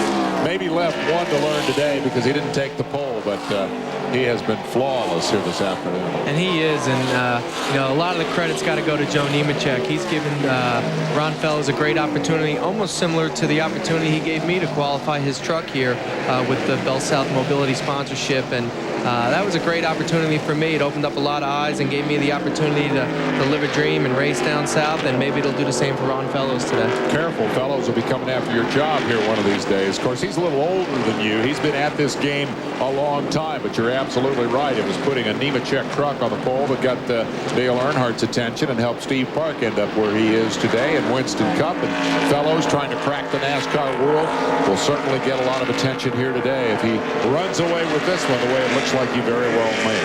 Ashton Lewis is doing a nice job in racing with Bobby Hillen. Hillen is going to go down to the inside and get position on him. But those two boys better be watching the mirror because Earnhardt Jr. is coming. He dispatches Lewis right there and chases Hillen down the straightaway and into turn 1. And the thing that impresses me about Earnhardt is the way he uses the brakes. He's good getting it flowed into the corner. For more on Lewis, let's go to Marty.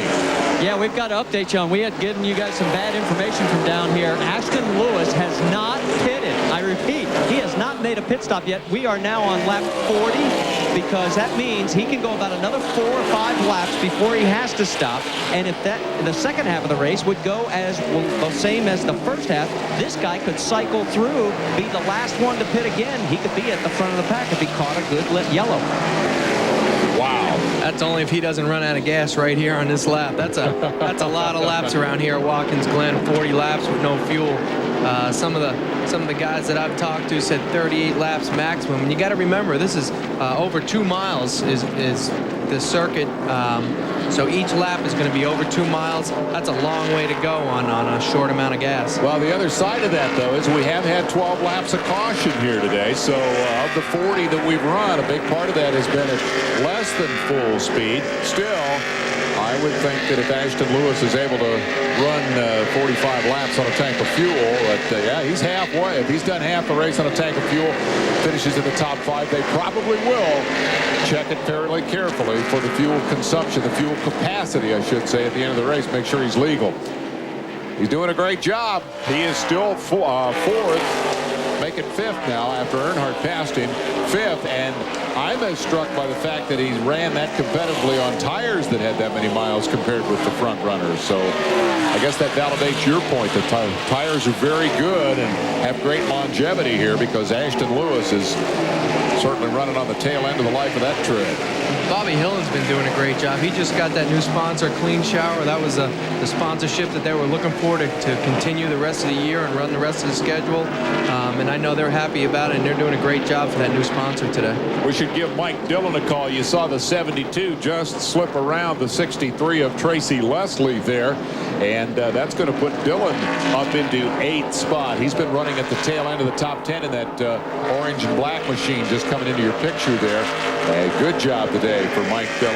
And that's Dale Earnhardt Jr. moving into 3rd past Bobby Hillen, so he's on his way to the front. Position scraps, and Lewis is slow. He's going to pit road. They got half the race in without a pit stop. This could be the ultimate tortoise and hare story right here. Ashton Lewis, running his 3rd road race at Watkins Glen, is on pit road. Marty's there. Yeah, you're right, guys. I mean, these guys are ecstatic right now. They know they don't have the fastest driver nor the fastest car, but right now they've got the best strategy if this race duplicates itself and they can go another 42 laps.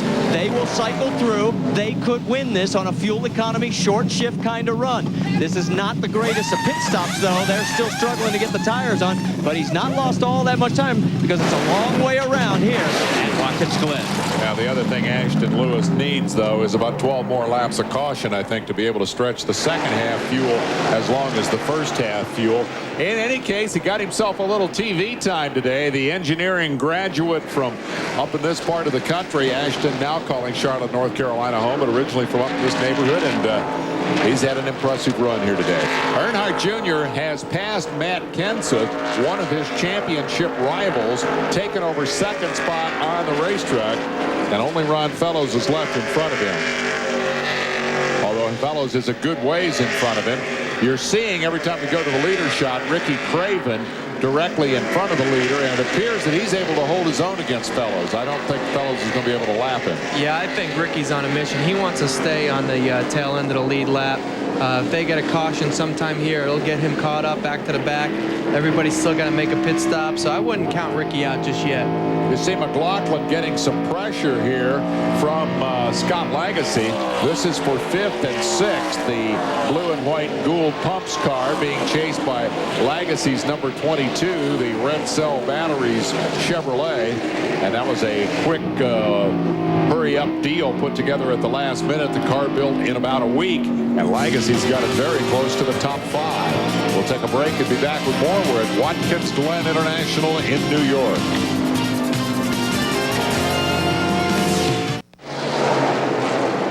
Joe Pezza out of Glen Cove, New York, is going to bring out the 5th caution of the day because the Little Trees Chevrolet is stopped. He did not make it back to pit road after blowing the engine. Meanwhile, we've had a pit stop for the number 99 of Glenn Allen Jr. It is planned strategy for them to stop just past halfway, and he has done so. And has that yellow come out yet? I guess not. Yeah, there it is. The leaders are taking the yellow flag here. Ricky Craven will be able to come back around and go to the tail end of the field. He kept himself in front of Fellows. An excellent piece of driving. Earnhardt Jr. right there is the 2nd place car, 3rd in the championship standings. And Matt Kenseth is 3rd in the black Lycos number 17. Here's the pass Earnhardt put on Kenseth. They were coming up through the S's there, and it looks like Dale Earnhardt Jr. got a great run up off the last corner there and was able to drag race Matt down the back chute and beat him into the inner loop. Momentum is so critical in road racing. You get one corner wrong, it can throw you off for the next couple, particularly down there in the S's. Earnhardt got it just right, carried the speed onto the straightaway and got the payoff before they got to the inner loop. So he is second in front of the guy he's trying to beat for the series championship. Kenseth, who started this series with blank side panels on the number 17 car, has picked up the Lycos sponsorship. He is widely being considered a protege of Mark Martin. He's caught Martin's attention and by extension the attention of Jack Roush. And that bodes well for his future, although he tends to downplay that a little bit. I don't think he wants people to make too much fuss about it, but still, once the speculation starts, everybody is pegging him as a future Roush driver. It's going to be interesting to see who's going to make pit stops here. We might see the whole field come in here. We're within the fuel window now, and it's going to be the guy who has the best pit stop or the best crew on pit road that gets him out front. Is going to be the car that's going to race for the win at the end. But don't forget, Ashton Lewis pitted under the green flag. He's going to stay out, so he is going to inherit the lead by the time all these pit stops unfold. Interesting strategy. Ashton Lewis may engineer a victory here yet before this thing is over. 45 are complete. They're working 46 under caution. The race record for cautions is 7 in 1995. Kenny, am I right? This is 5. This is the 5th caution of the day. So we've had a lot of too many. And one of them, of course, was the extended caution for Craven, that for Craven's oil leak. He oiled down the racetrack. Didn't know it, but he had a big leak that oiled down the racetrack. That was a very long caution that has contributed, I would argue, to the fuel strategy here. It's enabled this guy, Ashton Lewis, to make half the race on 1 tank of fuel. He pitted under green. If, in fact, everybody else elects to pit now, Lewis is very likely going to end up being the leader. Will certainly end up being the leader. Without a doubt. And right now you can see he's second from last right now. Ricky's right behind him on the tail end of the lead lap now. The guys did a great job fixing that leaking oil line, but if you see all these guys pit, which they're going to have to do, that Ashton Lewis will definitely be in the lead. And the 99 of Glenn Allen Jr. has also made his pit stop, so he could benefit from strategy here on the road course at Watkins Glen. Long afternoon, but an interesting afternoon. Some of the damage from the first lap incident still in evidence on Phil Parsons' car, as he got tangled up going into the inner loop with Matt Kenseth. Phil is 7th in the championship standings. And the push truck is doing its best here to get Joe Pez's machine out of the way. Joe's a veteran road racer and was really looking forward to coming here to Watkins Glen to race this big, heavy Busch car. Much different kind of machine than he's ever raced before. And here they all come, ladies and gentlemen.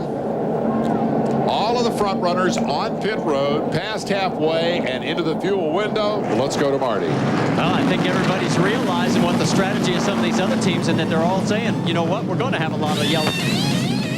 Kenseth, who had to come in one more time. He could have gone to about lap 55, but because of the yellow, because everybody else is stopping, now it's a race between the pit crews. Ray, what do you got? Well, Dale Earnhardt Jr.'s car is in. They're going to go with 4 tires. The question is, will anybody take on 2 for track position? No. Down at this end, Randy LaJoie, Bobby Hillin Jr. in the 8 car, and Ron Fellows. Everyone going with 4 tire stops. Earnhardt is down and away. Once again, they will be very quick on pit road. And another good stop for the 17 car of Matt Kenseth. 36 laps to go. Long time to gamble on a 2-tire disadvantage here. So all the front runners go for 4. Ashton Lewis is going to move back to the top of the heap. Now with tires virtually the same in terms of wear as the guys he's racing against. The cars that did not pit, Scott Lagasse did not pit in the 22, and also the 47 of Andy Santerre did not pit. Let's go back to pit road. I can tell you this, Dave, the 99 car may have made one of the best strategy moves of the day. They came in on lap 44. John Monson, the crew chief, said, look, I've got nothing to lose. We're running way in the back in 30th. I'm going to come in, make my pit stop. They did that, a 4-tire pit stop, and now they're going to be very close to the front of the field. They are, in fact, going to be, I think, Well, let's see. You got Legacy who stayed out, and you got the Santerre car that also stayed out. But note that the number 99, Glenn Allen Jr., has passed Ashton Lewis on the racetrack. There you see Lewis, the number 9, and that all happened just before the caution came out. So he actually has position on Lewis. The question now becomes, when will Legacy and Santerre elect to make their stops? Interesting pit strategies at Watkins Glen as the field circulate under this 5th caution flag of the afternoon. We're going to slide in another commercial break and come back with more. And we remind you, we're just a warm-up back today. The Winston Cup cars go at 4 Eastern Time on ESPN from Sears Point. Stay with us.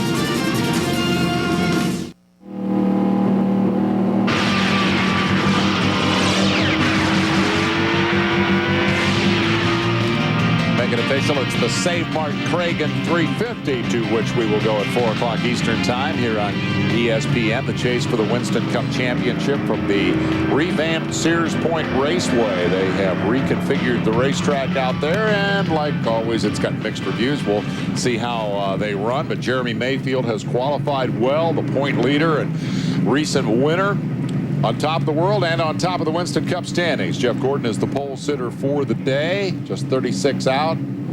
Jarrett Martin in close contention for the championship. Looks like another great battle. It's going to go right down to the wire as usual in Winston Cup competition for 1998. Scott Legacy is the leader. We'll be getting you an update momentarily on his strategy. I believe momentarily is right now. Am I right, Marty?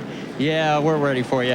Listen, he came in at lap 32, so they figure they can go until lap 70. We're on lap 48 right now, but that means they're going to be stretching the tires because they're going to gas and go only at lap number 70. They know they'll give up some space. They're hoping that the tires can hold on and go the distance. A lot of different strategies playing out today. Scott Legacy says we're going to go to 70. He is your race leader. Andy Santerre also did not pit, so we'll be doing some checking to find out how they plan to play it, but one would assume that it might be something similar to that. The cars that did not pit the first lap of this caution include the 44 of J.D. Gibbs. That's Joe's kid who rode off a car yesterday, got it upside down over in the inner loop. They unloaded the backup, took a provisional. The 21 car of Eric Bodine, Jeff's cousin, in the race on a provisional. Expected to pit now on this go-round. It's going to be interesting to see. These guys are, they're going to pit for a splash of gas with 12 laps to go. They're going to give up a lot of track position, and with only 12 laps to go, it's going to be tough to make up. So I don't know where their strategy is leading to. Now we got a lot of racing still to go. 82 the race distance. Just 47 laps are complete. Some of you are tuned in for golf. You need to know that tournament is going to move over to ESPN2 because the race is running long here. So the Cadillac NFL Golf Classic will go to the deuce. This is not a good sign when your car's on fire. The first thing you want to do is get out. And the second thing you want to do is hope that they'll get enough sponsor exposure out of this to make the new people on the side of your car happy. This is Bobby Hill, and we shouldn't joke.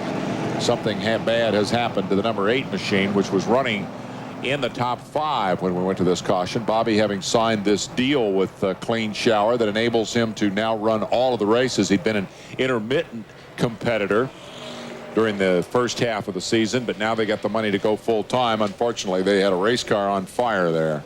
I think we got to stop talking about these guys who've been having great runs up front. Every time we talk about them, it seems like they have trouble right after a pit stop or something. Bobby's the owner of that car. Says, I got to get this fire put out. It has flared back up, and he said, I need an extinguisher over here, guys. And there's one coming. Bobby is the owner of the car. See if you recognize the names of any of the people who own the sponsoring company. Mark McGuire, Danny Schaefer, Gary Guyette, Andy Bennis, Hal Morris, Pete Sherrick. You know any of those guys? Yeah, there's a couple familiar ones in there, and they better be careful opening this hood. Bobby took his helmet off, and that fire could flare up as soon as you open up that hood, but the safety workers are there and doing a good job putting out the fire. And next thing he's going to need is a tow truck to tow it back to pit road. Bobby offering his opinion that they could have gotten there a little quicker, I guess, was probably what he had to say. When you're the owner, you worry about things more than when you're just the driver. Baseball stars own Clean Shower. Clean Shower sponsors the car. Bobby owns it. They're done for the day. Yellow is out again at Watkins Glen. Golf is going to ESPN2 at the bottom of the hour, and we're coming back right after the commercial break with more of the Lysol 200.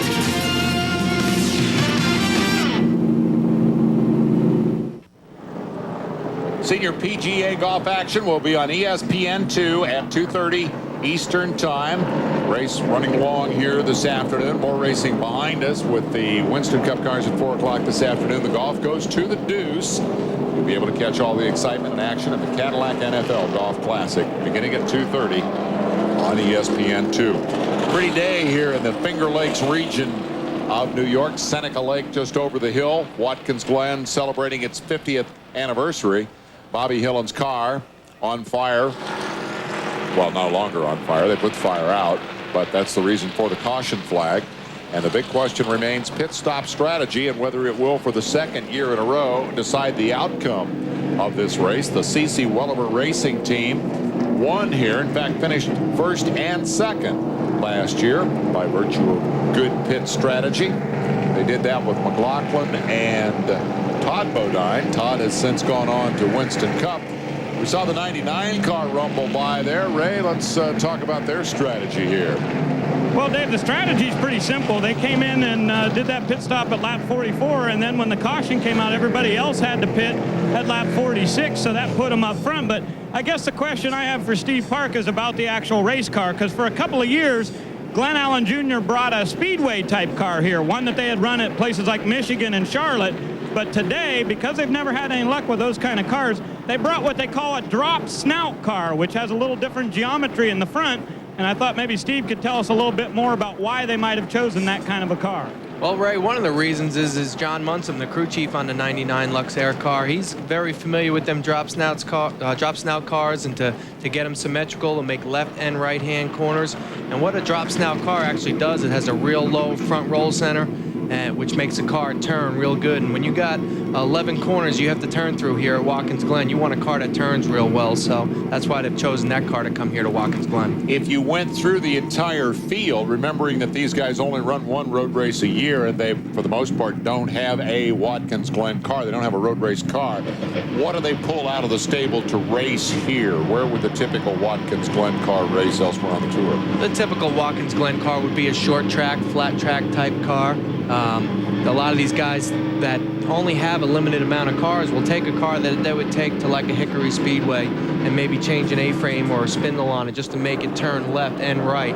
But a majority of these top teams that are in the top 10 in points, they build a car just for Watkins Glen.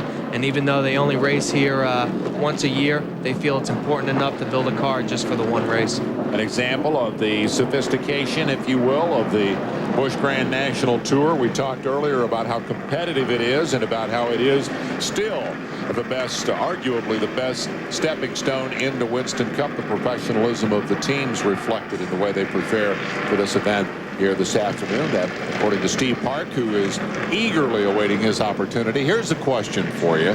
How big a crowbar are you going to have to actually use to pry Waltrip out of that #1 Pennzoil car? I'll tell you what, it's going to have to be a pretty big one. And Darrell's done a great job in the Pennzoil Chevrolet. We're like extremely proud of him. And you can just see on TV how happy he is to be competitive again. And I think one of the big things is a big weight has been lifted off his shoulders. He's no longer a team owner. And it's given him a chance to concentrate more on driving for Dale Earnhardt. I've been there last year. I've been there at the beginning of this year. They got competitive equipment. They got a great shop. They got great engines. And they're building great race cars. And all he has to do is worry about driving. And he's done that the last few weeks with some of the great runs he's had. Well, I'll tell you, when he climbed out of Pocono, that was as emotional a moment as I've seen recently in Winston Cup. It was very impressive indeed. There's J.D. Gibbs back there in the green and gray thing. That's the backup car after he totaled one yesterday. I hope Joe Gibbs can afford to keep buying cars like that. Race recap by AutoZone finds Legacy the leader. Laps led Well, just a couple here. Lead changes, we've had 7 so far. Cautions 5 for 16, but the relevant stat there is that we have had 16 laps under caution so far today. The record is 18. So we are closing in on a record for caution laps, if not for number of cautions. These are the guys who have led the race this afternoon. Boris said was your pole sitter. And, well, technically didn't lead a lap, did he? Because he spun around on the first lap.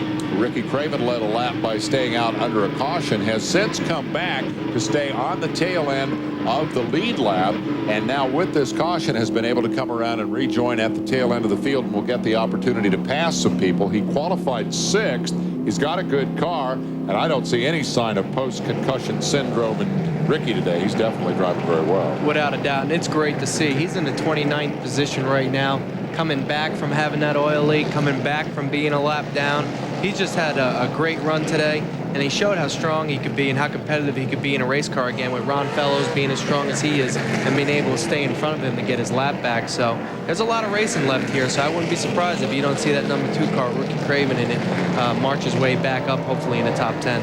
As the golf fans start coming on board here, anticipating seeing the Cadillac NFL Golf Classic, will remind you it has gone over to ESPN2 because of the overrun on the race here. So grab the remote and click to the deuce if you came looking for golf. We're going to stay here with the racing, and I'm going to add to your comment this observation. I talked to Craven yesterday because all of the press material and all of the team announcements have pointed toward Loudon as his return to competition, and I asked him if he was all dialed in for Loudon, assuming that things went well here. And he said, whoa, wait a minute. I haven't given up on Daytona yet. I'm still hoping to come back next week at Daytona. And I knew at that moment that the fire, the determination, the drive is still there. Whatever the team's saying, he wants back in there tomorrow. And I know where Ricky's coming from. I mean, I got cleared from the doctors last week to get back in the race car. And as soon as you feel like you're healthy enough to get back in, there's nothing worse in the whole world than being a race car driver and just being at races and not being able to be in them and be competitive. So I know where Ricky's coming from, and if he can get back in that car in July, he's gonna. So what can Ricky Craven do here this afternoon in terms of finish position? He can pick up an awful lot of spots before the end of this thing. What can Lagasse, Santerre, Allen, and Lewis, the surprise guys at the front of this field, do with pit stops? Remains to be determined. Earnhart, Fellows, Kenson, McLaughlin, LaJoie, and Dillon round out your top 10. Let's give a call to Dillon, who's come from 26th to 10th spot, and he did that by driving. That wasn't pit strategy. He did that by passing people. Green is in the air. We're back underway. Lap 51 of 82, and here we go.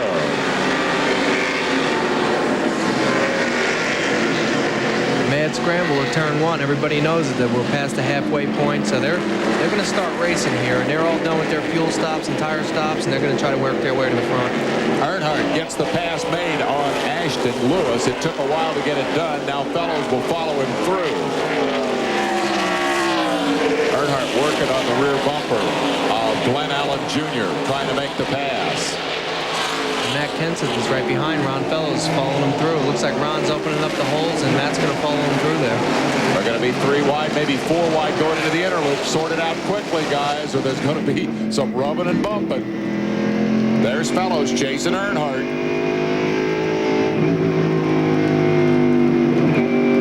We're into the golf segment now. Officially, golf should have begun here on ESPN. It is over on ESPN2 now. So if you came looking for golf, go to ESPN2. And if you're here for the stock car race, we're going to stay with it till the end.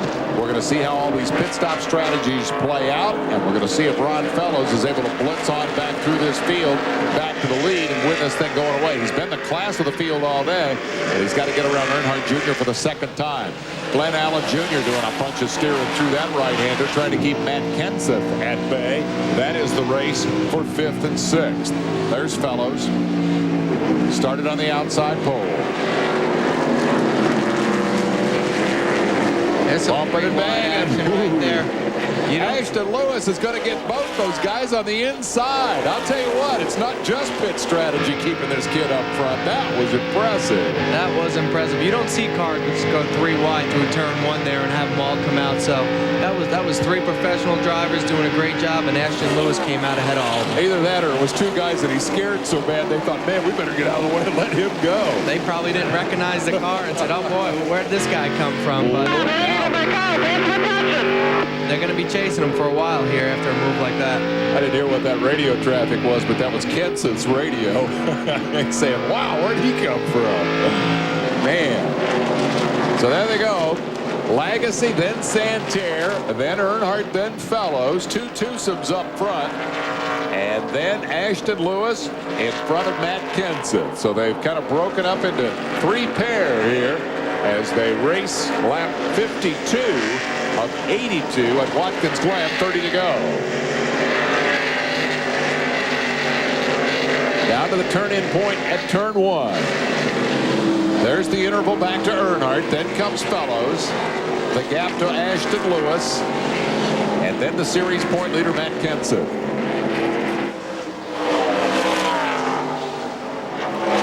And still 30 laps of competition to go. Golf is on the deuce now. And we'll remind you, arriving late here for the tournament, that it has moved over to ESPN2. And here's trouble for the 73 as that's Brian Wall goes around. Brian, a local road racer, SCCA star of the past, who's trying to break into the stock car world, had a great qualifying run here today. Was sitting in 14th spot on the grid, but now has spun from 27th spot on the racetrack. Told me yesterday he's hoping to make a career out of stock car racing, and his goal for next year is to run 10 Busch Grand National races. He's doing Busch North now. Wants to head south and race with the big guys. This is some pressure for the lead here with Andy Santerre in the Monroe car and Scott Lagasse in the Red Cell Batteries car. Andy seems like he's reeled him in. He had an advantage about 2 laps earlier, and it seems like on hot tires, Andy's car is handling really good. Santerre tops in the rookie points over Matt Hutter, who has lost his ride. Been replaced by David Green, who we haven't talked about much today. He started 11th and is still 11th, but he's taken over Hutter's ride. Mike Copes had kind of a lackluster weekend with a couple of spins. He's 3rd in the rookie points.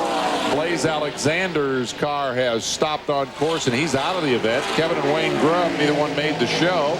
Kevin Schwantz is blown up. Dave Blaney's not here. Casey Atwood's not here. And Jason Jarrett tore the tires off his car. So Andy Santerre has the opportunity today to make a huge leap in terms of the rookie race. And right now he's got the opportunity to lead the event if he can find a way around Scott Lagasse.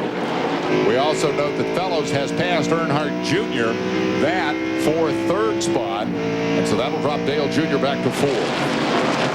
I think Dale Earnhardt Jr. is doing a great job for his 2nd time here, and with Ron Fellows getting by him there, Dale Jr. is smart enough to know to follow him, and that Ron Fellows will carry him to the front of the field. So I think not only is he doing a great job himself, he's getting a lesson from Ron Fellows, and it's just going to make him that much better later on in the race. Back to your tortoise and hare thing, he'll learn more following Fellows than he will trying to hold him off, I would think, about little techniques of road racing like breaking points and the line. There you see that Fellows' line was a little different and a little better through turn 2 than was Earnhardt's. He can learn following Fellows, and Fellows is not a guy he's got to beat in the big picture. Fellows is here for one shot. The guy that Earnhardt's got to beat for the championship is Kenseth, and he's behind him. So strategy-wise, not bad. Right now, Dale Earnhardt Jr. points-wise is ahead of everybody he needs to be to gain on that point lead. And like you said earlier, Dave, with Ron Fellows putting some pressure on him, I wouldn't be surprised if he just let him go to try to conserve his car and get a good finish ahead of some of these other point guys. Give Buckshot Jones and Ed Barrier a call. They've come from deep in the field to run up in 14th and 15th positions. We take you back through the field summary. Let's get a report from down on pit road. Dave, you're watching Andy Santerre out there on the racetrack in the Monroe number 47. He's having a great race. You know, back in 1996, he won here in the Busch North race, and he said that's got to be one of the highlights of his life because he loves this racetrack. But one thing happened to him here at the racetrack that was a lot more important than winning. because he met his wife, Sue, right here. Sue used to work in the PR department, and this is the racetrack where Andy met Sue, and he said that makes his track a whole lot better than ever going to Victory Lane. I'll tell you what, if he wins the Busch Grand National race here, I suspect that will, I won't say it'll outclass meeting Sue, but I guarantee you it'll overshadow winning that Busch North race and become a career moment for Andy Santerre. This is a great run for the Busch North graduate who's made the determination to move down to Charlotte, tackle the big guys. And Andy's a great kid. He's a determined young man. He's overcome a lot of adversity in his life to do what he loves to do. Uprooted his family, moved down south, got hooked up with a great sponsor with Monroe, and he's definitely paid his dues to be where he is today. And if he gets a chance to win this race and goes on to win it, it's not from sheer luck, it's from sheer determination, and he would deserve it. He's got a notion. He looks to the inside on Legacy.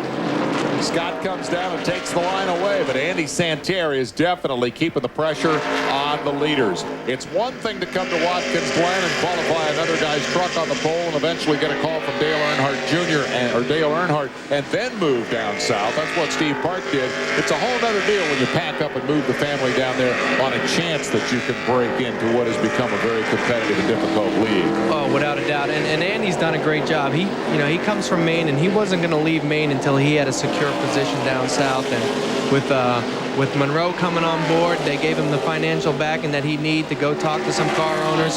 He did the same thing that I did. Went down there and just, talked his story and told him what his aspirations in the Busch Series were, and was able to get hooked up with some good car owners and a good team, bring Monroe on board, and having a lot of success here today at Watkins Glen. You look at the championship standings, it's a very nice mix of proven veterans, guys with point gathering capability that they've developed through years of experience in the series, and others that are just bright, young, rising stars. I mean, you look at the youngsters, the newcomers like Kenseth and Earnhardt Jr., Buckshot Jones. Hermie's been around a couple of years, but he's running very consistently and effectively. Jason Keller, Elton Sawyer, Mark Green, all in the top 10. So I think it makes a pretty bright future for not only the Busch division, but also the potential for these guys to graduate the Winston Cup. Now, this is for 6th spot. Mike McLaughlin, since the pit stop, has kind of faded out of the picture in terms of leadership. He is chasing Matt Kenseth here, the division point leader, and this is for 6th and 7th position. That's what we talked about earlier about the point race. We got the hares out front and the road race guys like Ron Fellows racing for the win. And here's the race for the point championship right here. They got Matt Kenseth leading Mike McLaughlin in points and also leading him on the track. So Mike's run a good, steady race. He's in position to gain some points and try to regain the lead in the point standings. But they also have to watch out for Dale Earnhardt Jr., who's also way out front gaining some points. McLaughlin's got a notion as he looks over the flank of Kenseth that makes the move going to the inner loop and picks up that spot. So that is critical in terms of those championship points that you discussed. But it's also relevant here, I think, that Kenseth started this race 31st. So for him to be up there racing with McLaughlin, who started 3rd, is a real accomplishment and a credit to the pit strategy. Actually, I guess it's an episode or an incident in which bad luck early has turned out to be good fortune late. You notice the damage on the nose of the car. By coming in and working on that around lap 10 or 12, it enabled them to execute the pit strategy that has put Matt up here in contention. If the race ended now, Kenseth would be your leader. Earnhardt would pick up a position over McLaughlin. Earnhardt currently running 4th on the racetrack, and McLaughlin now sitting in 6th. So it remains a tight battle, both for the race victory. There are your first two. Santerre has backed off a bit from Legacy, and also for your championship points that ultimately matter in a 31 race series. Gap back to Fellows. He's coming. Yeah, Randy LaJoie's also doing a good job. He's running 8th right now behind Kenseth. He hasn't had the best of luck here at Watkins Glen. He's had a lot of mechanical failures during the race. But it looks like today they got a great car. They had the opportunity to test here. Randy felt he had probably one of the best cars he's ever had here before. And just as we talk about him, LaJoy goes up in smoke. You know what? Unbelievable. You know what? It's not me. It's you. I think you're right. It's you. We're going to throw you out of the booth. Every time I talk good about somebody, all of a sudden something happens to him. So that's it. I'm not talking about anybody, especially some of the guys that are running up front. Wait a minute. Don't do that. Sports Illustrated magazine is still in business, and they are alleged to have had a jinx too. So I wouldn't worry about it. I just keep calling it like it is. That's a bad break for LaJoy, the two-time and defending series champion, blowing up from 8th spot and bringing out the caution and putting us in position to break a record that nobody wants to see today. That for the most laps under caution here at Watkins Glen. And that's probably my cue to remind the golf fans that the tournament has gone to ESPN2 because of the overrun in the race here today, and a long race it is with all the cautions that we've had. Ray Dunlap. Well, Dave, so far in 1998, Randy LaJoy has only led 15 laps this year, and that is a big surprise for these guys. Now, they come into this race 4th in points, but the points differential back from 3rd to 4th is quite significant. Randy was 244 points out of 1st place when they came here, and boy, this blown engine is really going to hurt their momentum. They had a great run last week at Pikes Peak, finished 4th, I believe, but they're done for the day. Well, the thing that's going to really make him crazy is that Buckshot Jones is probably going to pass him today. Buckshot is 13th in the championship standings, and Randy's going to drop right into the teeth of a battle among Buckshot, Hermie Sadler, Phil Parsons, and Jason Keller for the next 4 positions in the points. Those 4 guys were 28 points apart coming into the event. Now LaJoy is going to join them, and of those guys, Buckshot, let me look here. Yeah, Buckshot's got the best run of all those guys going on here today. Even though he qualified badly, he's up into 13th position. We'll take a break and be back with more.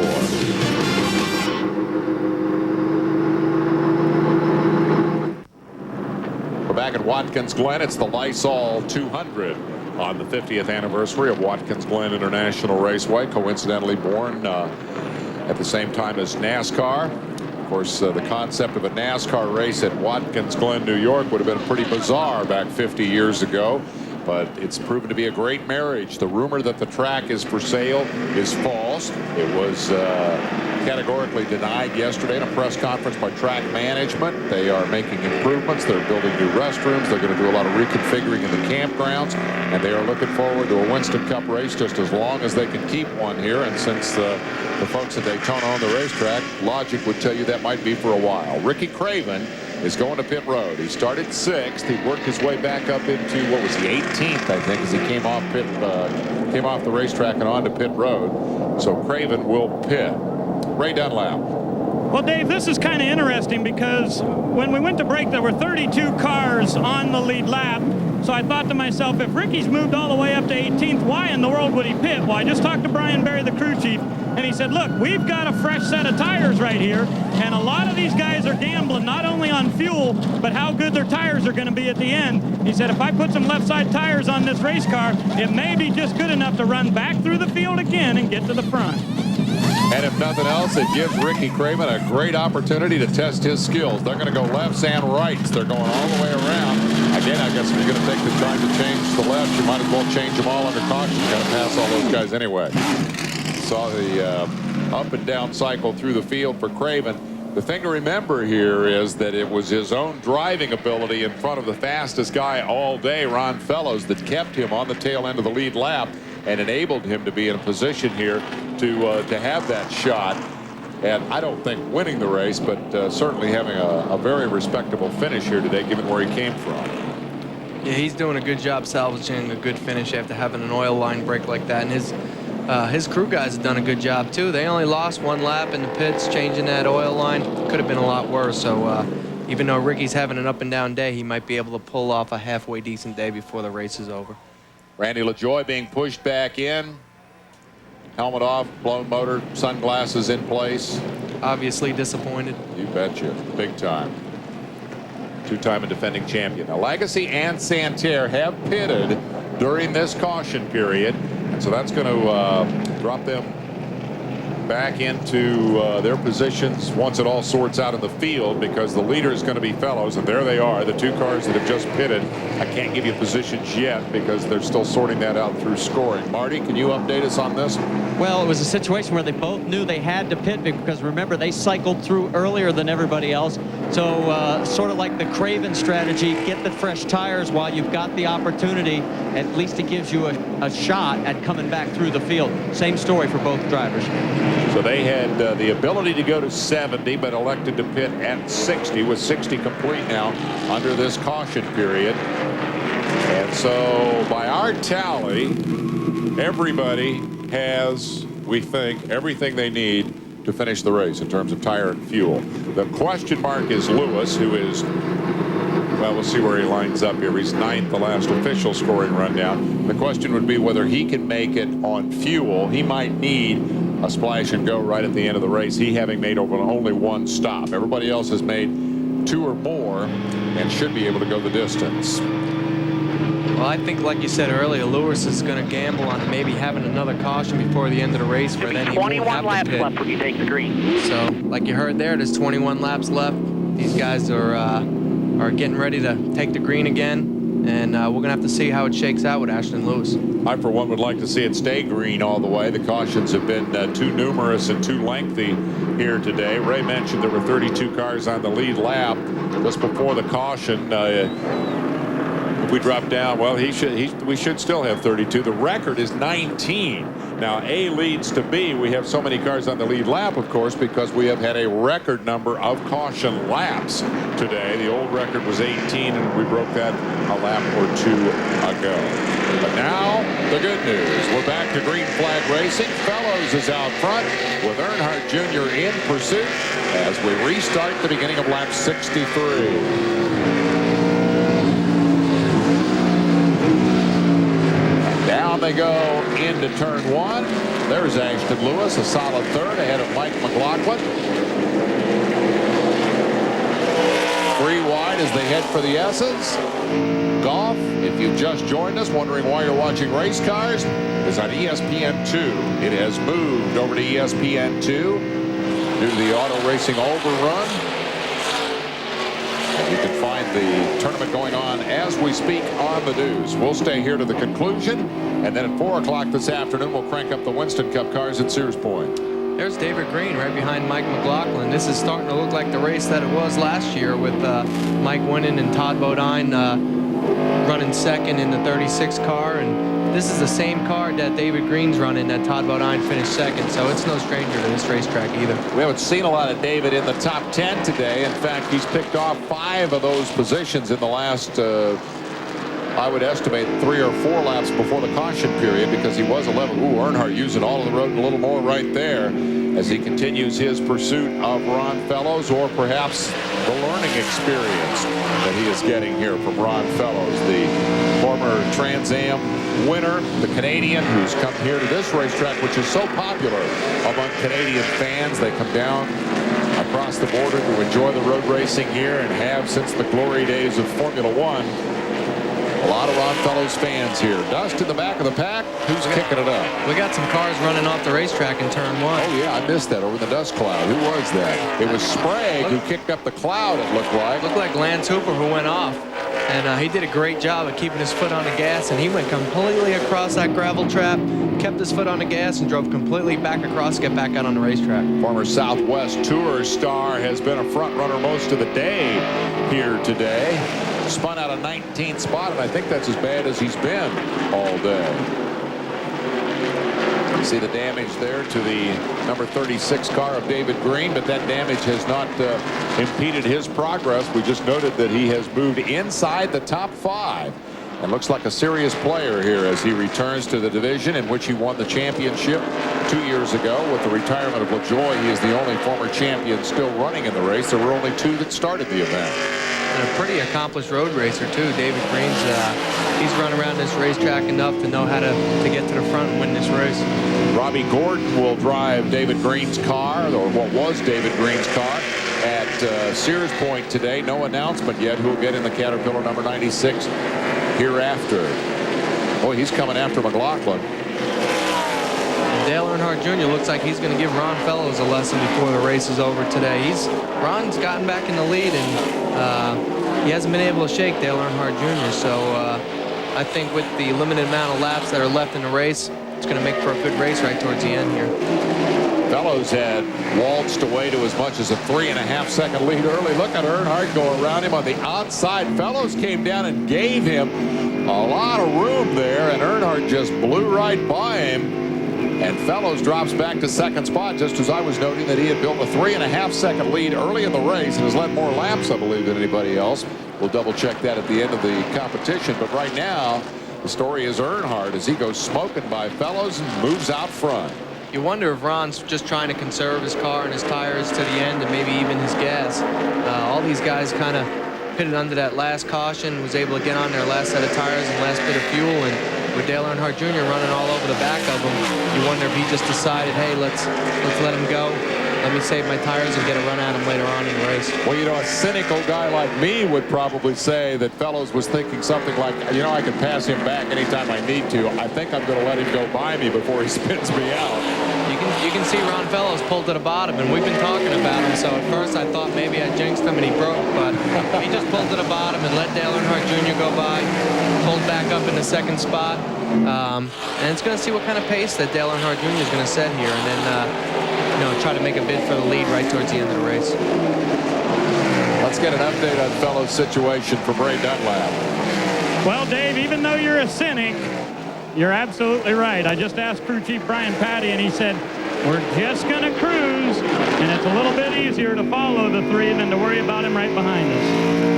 And that's not necessarily a big knock on Earnhardt Jr. either, because, let's face it, here's a kid who's very limited road racing experience, all enthusiastic and pumped up with an opportunity to race for the lead. You bet he's going to be aggressive. You bet he's going to go for it. Any young kid would. So for Fellows, you got a little more experience, wisdom, the better part of valor. Big question is, can he pass him back? Yeah, and that's something we're going to have to see later on. This is a great run for the Dale Earnhardt Incorporated car, the AC Delco car. The best finish they've ever had here at Watkins Glen was with Jeff Green. He finished 5th here like 2 years ago. Last year when I was in the 3 car with AC Delco, we finished 6th. And now Dale Earnhardt Jr. is out there leading. So he might go on to post probably one of the best Watkins Glen's finishes for that AC Delco team. And at risk of turning this into some sort of a big plug for the Intimidator, I guess I would remind everybody that it was here that he came back from that incredible crash at Talladega to win the pole in what may have been the most impressive single drive I've ever seen the guy make. That was pretty dazzling. So his kid is leading the race. Fellows is second. This Ashton Lewis guy has come out of nowhere from 42nd spot to run 3rd on fuel strategy. McLaughlin, last year's winner, sits there 2 seconds out of the lead. And David Green, last year's pole sitter for this race, a rather quiet, just outside the top 10 driver for most of the day, is suddenly up into the top 5. Other notables are Ted Christopher, who has come from a provisional to run in 13th spot. Guys going the other way include Lagasse after that recent pit stop. He'd been at the head of the field and is now back in the 20s. Hooper spun himself out, started 10th, and is now back in the 30s. Parsons has gone nowhere since crashing on the first lap. And then all the guys who are out of the race for one reason or another. Another guy that we haven't talked about much is just right at the top of our screen there, and that's Mike Dillon. I talked to him earlier the other day, and he come over. He said, "You've run here before." He says, "Man, I just can't get around here that well, and I'm just not real comfortable." And we talked about different situations and how to get through some different corners that I learned at school. And he come back to me. He said, "Steve, it was a big help. I picked up 8/10 in practice." So and now it really seems like it's paying off because he's running in the 6th position in the Detroit gasket car. And Mike's a great guy and a great race car driver. It's good to see him go on and get a good finish. And hopefully by talking about him, something's not going to happen to him because he deserves a good finish. Son-in-law of Richard Childress, former motocross star before he broke into the 4-wheel wars. There he is back here in the orange and black car. You'll get a look at the number 72 of Dillon. The last time I saw him, I guess he was passing the sponsor's car. He's just been outside the top 5. There is David Green. And here's McLaughlin putting some serious pressure on Ashton Lewis. Big counter steer there coming out of the right-hander. And he looked a little bit loose on the gas coming up out of there, but he also was pinched down underneath the back of Ashton Lewis. Had to hold the car down low, couldn't let it drift up. Trouble for Joe Bessie, a former winner here in Busch North competition. Something's gone south on his automobile. You saw Fellows getting up under the rear deck of Earnhardt's car there coming off the inner loop, but has now backed off to a more respectful, perhaps car lengths distance. The pursuit continues on lap 68. 67 are complete. Fellows goes by on the inside. Says it's time for me to go back to the front, kid.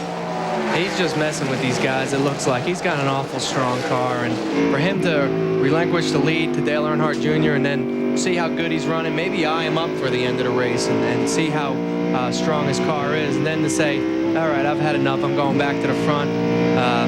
That's pretty cool. I mean, they've got a strong car here in Nemechek's car and that Belt South car. If that's the strategy, would logic not tell you that he's going to go ahead and check out now? Here's the pass for the lead, and he makes it look pretty easy. It looks like he just dropped down low and outbraked them getting off into the inner loop there, and that's one of the big things here road racing, is being able to brake late down into these corners. That's something only experience plays on, and Ron's got a lot of it, so it'll be curious to see if he checks out here, or if he just kind of sets his own pace and just tries to conserve to the end there. More trouble for J.D. Gibbs as his car has apparently come up lame here.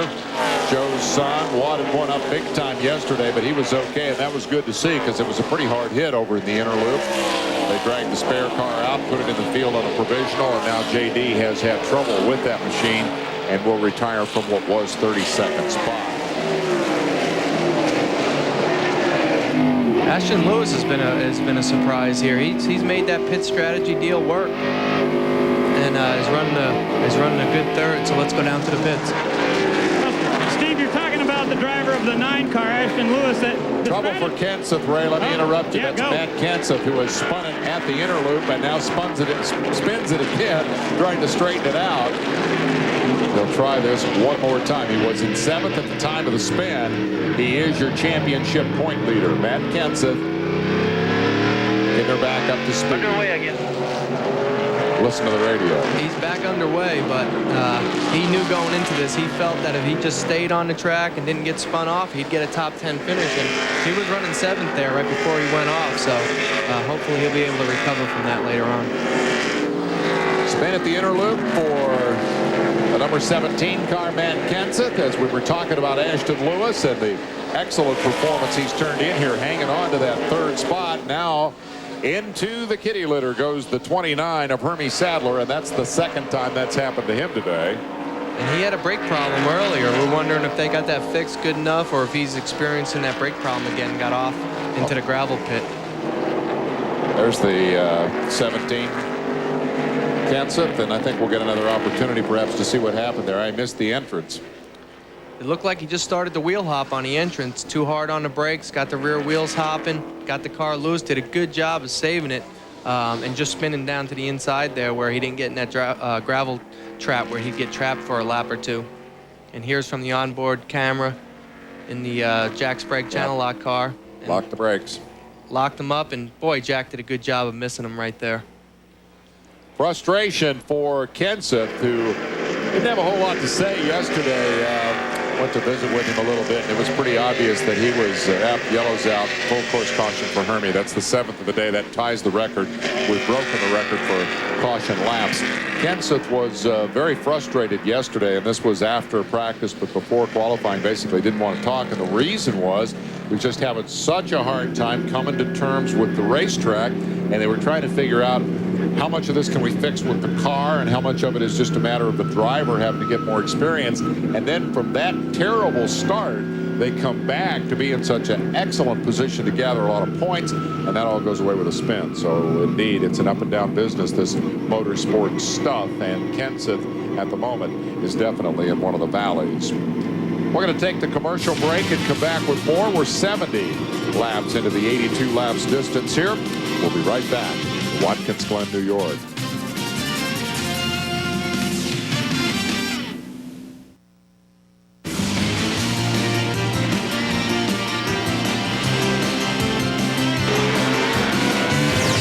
Speed World coverage of the Lysol 200 has been brought to you by Quaker State. Sensible technology. What more do you need to know?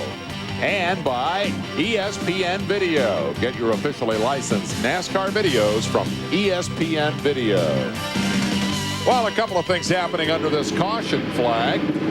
One is the fact that Jack Baldwin, who had moved into the top 10, another veteran road racer in this field, former Trans Am star, in a one-shot deal for Robert Presley, radioed in that the car was overheating and that he might have to come to pit road, and if so, that would be very frustrating for Jack because he was the 10th place car, having come from 32nd starting spot. I think Jack was overheating. He was complaining that the car was hot, and the crew was asking him, you know, is the car overheating? He says, I've never been so hot before in my life, so we're not sure if the car's overheating or if he's overheating. Maybe it's the Kingsford charcoal. Maybe somebody lit it, and it's just now getting up to cooking temperature because it appears indeed that Jack is going to have to take the pit road. He's a tough cat. I can't believe that it's Jack overheating. He's a pretty gnarly dude, been around this business a long time, and was really looking forward to the opportunity to come here. Talked to him yesterday. He said, man, he said, Fellows and Boris, he said, who would I rather go out there and race with those guys? But the thing is short on horsepower. It won't rev to the kind of RPM that I need to be able to compete with them. He said, but I got a good race car. I've got a good race car. I can run good tomorrow. And he has. He's into the top 10. They're feeding stuff through the window. Yeah, they are. I think you're right. I think he is overheated.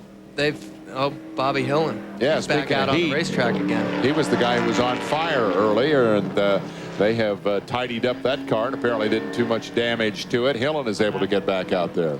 It looked like they handed a squirt bottle of water, and it looked like some pads maybe for his feet or his legs, and now they got the cooler out, going to try to cool Jack Baldwin down. And Bobby Hillen, who was on fire earlier, you can see the burn at the bottom of the windshield right there. They were able to get that car fixed and get back out there also. It had to be getting mighty hot in that car for Jack Baldwin to pull a 10th place car back into pit road. That had to just be killing him, and you could tell from the radio transmission that he was very unhappy. He did not want to come in. If this race finished right now, first of all, it'd be a half hour after we planned for it to end, and Dale Earnhardt Jr. would be your point leader, having gained 2 positions on Matt Kenseth, and that is the result of Kenseth's spin just a couple of minutes ago, not the spin that brought out the yellow. He was able to continue.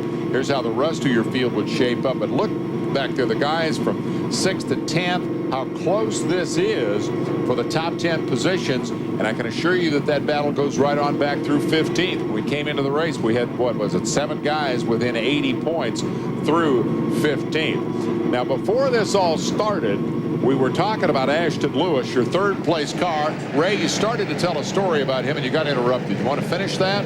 Well, yeah, Dave, I can. The car that Ashton is driving this weekend is number B004, and it comes out of the Jeff Burton stable. Normally that car says track gear on it, and it is crew chief today by Tommy Morgan and all the guys that work for Burton. Now, Burton's won 7 times in the Busch Series, but this is a race car they've run at Charlotte before. And I asked Tommy, I said, you know, aren't you a little apprehensive about putting this kid in there? He said, no, we think he's pretty good. And now with all of these caution laps, it has thrown out the fuel issue. So Ashton Lewis doesn't have any problem going the distance on fuel. The question is, can he stay up there? I think he's running in 3rd right now. What an incredible day for this young driver in the 9 car. Well, he is indeed in 3rd place, and to have the opportunity to get into a Roush car, the skeptics were saying, oh, well, yeah, he bought a ride. Others were saying, no, the kid's an engineering graduate. He's probably Jack's kind of boy, and who knows where this might lead for the future. However the ride came about, Ashton Lewis has made the absolute best of it. Well, not the absolute best. Absolute best would be to win the race. But when you come from 42nd to run 3rd, that's pretty impressive. And that's 3rd with just 11 laps to go. And you got to take your hat off to his crew, too. They're the ones that made that gutsy call of keeping him out there for those 41 or 42 laps or to the halfway point, and make this only a 1 pit stop race. So they've been getting excellent fuel mileage. I wouldn't be surprised if it didn't have a Jack Roush motor in it, because they've done some improvements on Mark Martin's car to get that fuel mileage. And now here he is sitting 3rd right near the end of the race.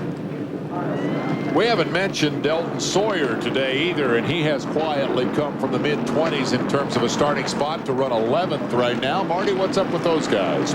Well, quite frankly, Elton Sawyer admits he's one of those guys who's not really great on the road courses. He had his best qualifying effort here yesterday, coming home in 21st. He's running 11th, and he said, man, if we can make the top 10, it'd be like a victory for us. And right in front of him is Buckshot Jones of the 00, who started 28th. Also a great run today. Green is back in the air inside 10 to go.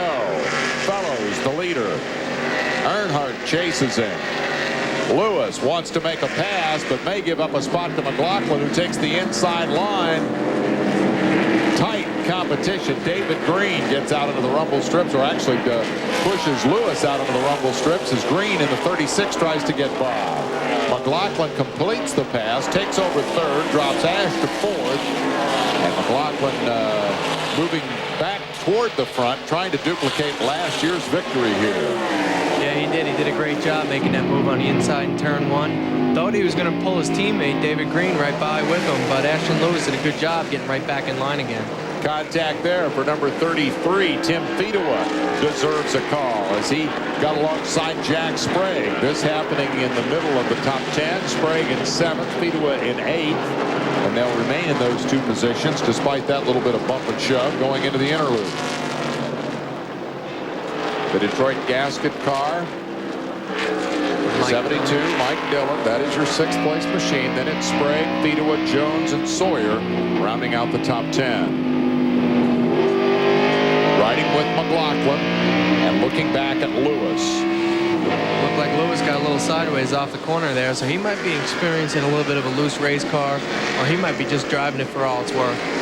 We got a spinner up there. We got a couple of them, in fact. The number 4 of Jeff Purvis is involved in an incident with Elliott Sadler, and number 73, Brian Wall, is also tangled up in this. This is at the head of the front straightaway, and it's a 3-car mix-up. And boy, it looks like Jeff Purvis's car took the worst for wear right there, and you can see those blocks that are sitting on the racetrack. Those are foam blocks that they have in place on the exit of turn 11, and it does a lot of damage to the body of the car, but it absorbs a lot of that energy where a regular steel barrier wouldn't.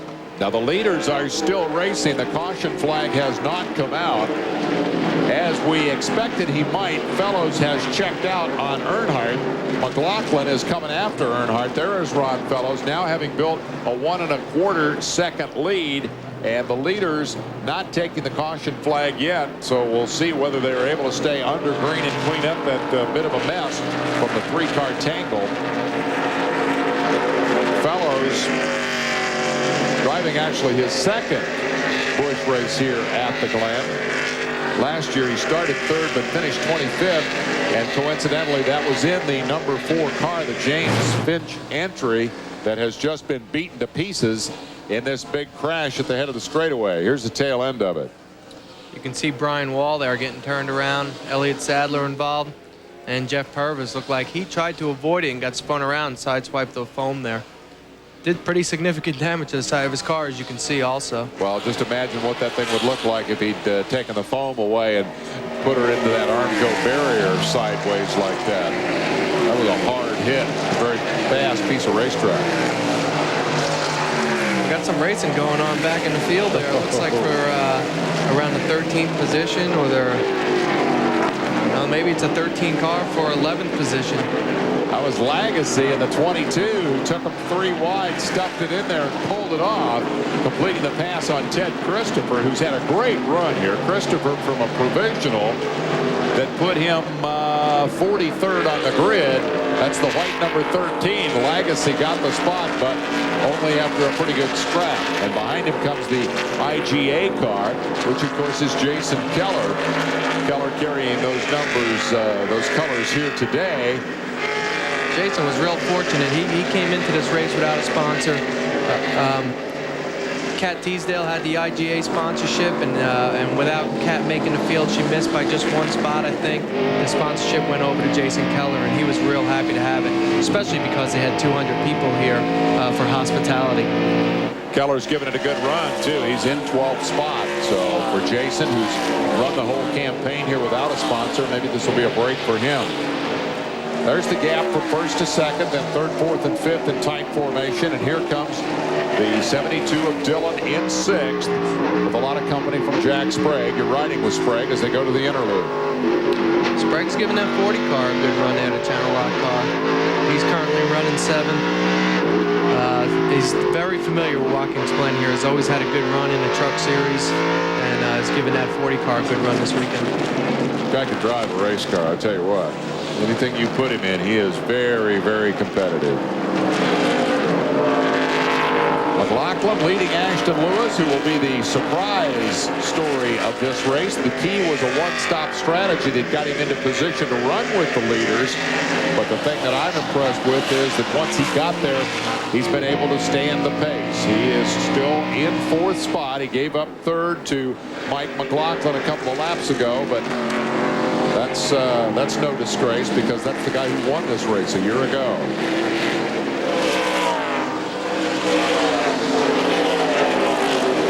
We've had good competition under the green today, but again, the field has stayed bunched much of the day because of yellow. When we've had extended green flag runs, this has been the pattern. Fellows able to pull away from whoever his pursuers might have been. In this case, it's Earnhardt Jr.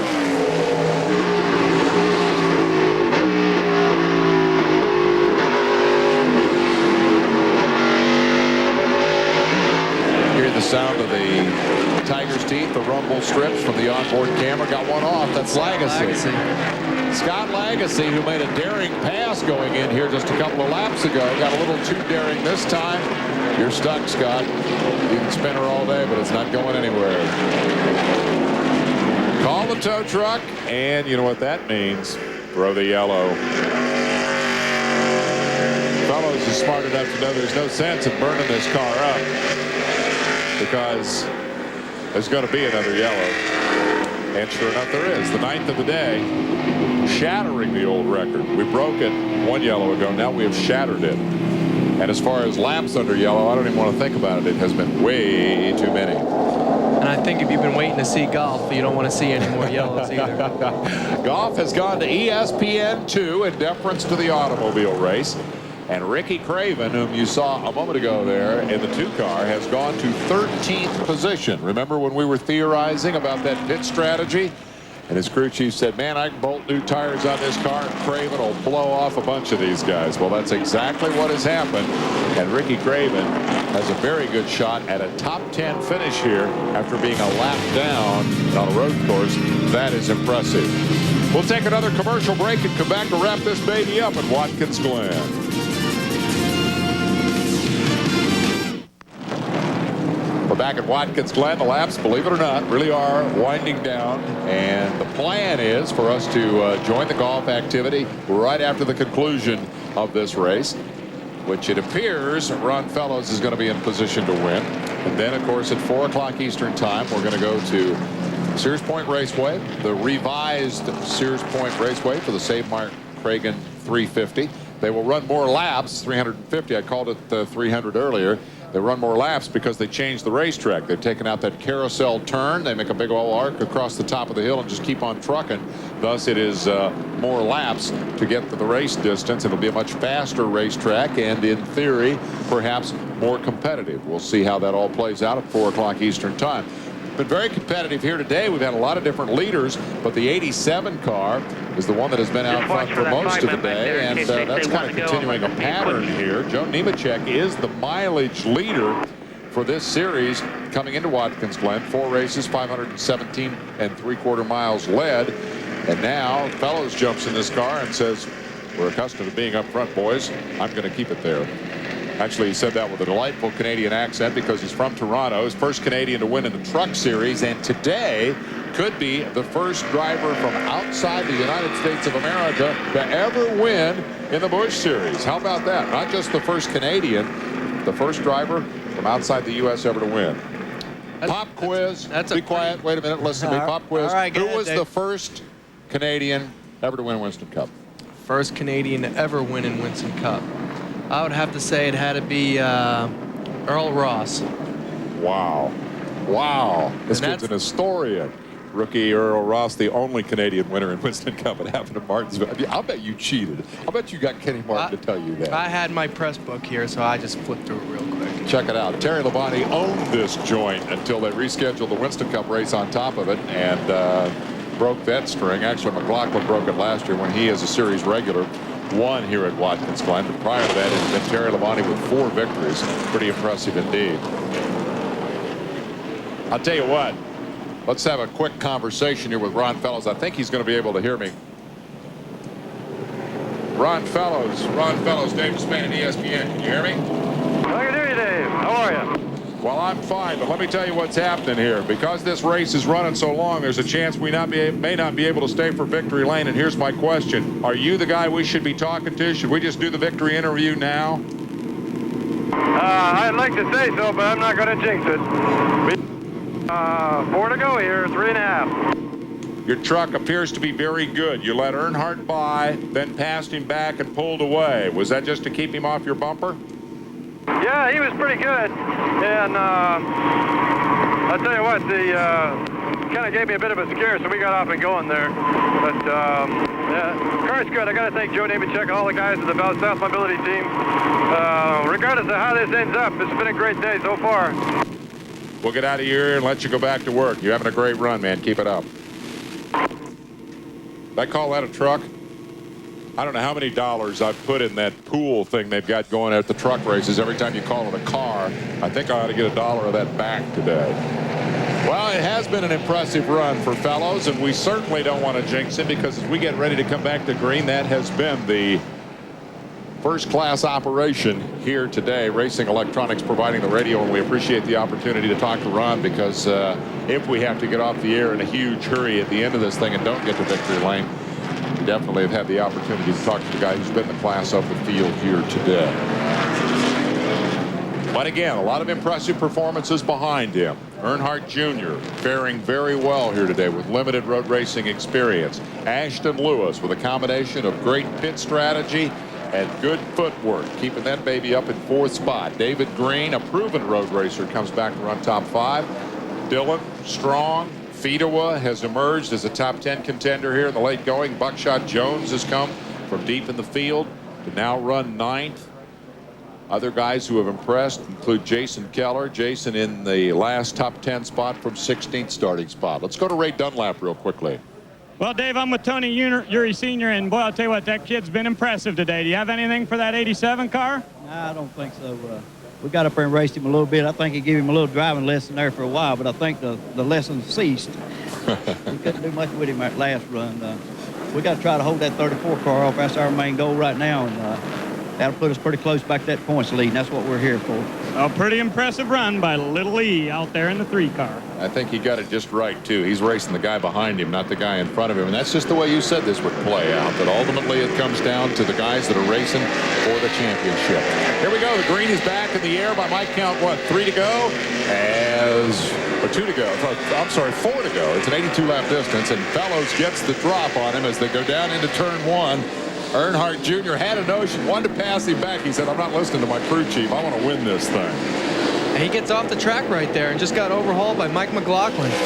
He was trying to get back in the lead there. Looked like he drove off into turn 1 a little too hard and got a little too high. Did a great job saving the car, but in the sacrifice of a couple positions. A youngster mistake. That's the kind of mistake you don't want to make. That's the kind of mistake 5 years from now he won't make. Running off the road, trying to pass a guy he doesn't need to beat in terms of the championship, costs Earnhardt big time, and McLaughlin goes into 2nd spot and has an outside shot at doing what he talked about doing at the top of the show and coming into this weekend, and that is retaking the point lead, because there's the gap back to the 3 car of Earnhardt, and Kenseth, meanwhile, after that big spin that he took early, has fallen all the way to 20th. So in the late running, the order gets shuffled again, and the big winner could still be McLaughlin. McLaughlin's got nothing for this 87, though. Fellows is pulling away from him as well. He is. I think Ron's seeing all that smoke in his rearview mirror. It's giving him a little bit of a cushion up front here. There's Tim Fedewa, just went by in a 33 Tops car. And these are the points as of now. Right now, Kenseth is in the lead, with McLaughlin behind him in 2nd by 16 points, and Earnhardt Jr. Quick calculating down in the truck to come up with those numbers. I thought it might be enough for McLaughlin to take the point lead, but Kenseth's advantage over McLaughlin is sufficient that if the race ended right now, Matt would still be the point leader, and that is the result of the misfortunes that McLaughlin has had in 2 of the last 3 races. And here's more misfortune for the 66 as Sadler, for the 2nd time, is off the road. It looks like he's gathered things back up and keeps trucking. That turn 1's been pretty treacherous for everybody today. And there's Dale Earnhardt Jr. He's driving that car for all it's worth. You see it wiggling around there, and he knows he's lost a couple positions, and there's only a few laps left here. He's going to try to make one or two of them up. He knows that each car that he passes is going to be a few points towards that championship run. McLaughlin in front of Ashton Lewis and David Green. And then comes Dillon, Sprague, Fedewa, and now Earnhardt with a lap to go. There's the gap from first to second. It is nearly a second and a half for Ron Fellows. I don't want to jinx him either, but I think you've already heard the winner interview, ladies and gentlemen. The white flag indicating 1 to go. Fellows hard on the brakes for the last time down into turn 1. The position fights behind him pretty much non-existent. They're single filing it into the final lap as McLaughlin has that second spot, backing up last year's victory and wrapping up a very enjoyable week for him. He said flying that F-16 was really fun. 7 Gs and didn't throw up. Pretty good. He's flying around this course here today also, but my hat's off to that Ashton Lewis. We've talked about him all day long. Engineer from the 24 car, got the opportunity to get in a Roush car for one of Jeff Burton's car, and man, he's doing a great job running third right now. The yellow number 9. Here's the guy who's been the class of the field since Boris said the pole sitter spun on the first lap. Ron Fellows, a victor here a year ago in truck competition, to the delight of the Canadians who come down across the border to watch the racing at Watkins Glen. Comes back here a year and 3 weeks later and says, I'll do it again in a Busch car. Joe Nemechek gave him the call and the opportunity. And here comes Ron Fellows to win it at Watkins Glen, New York. Checkered flag is up, and it's history. The Busch Series has its first ever Canadian winner.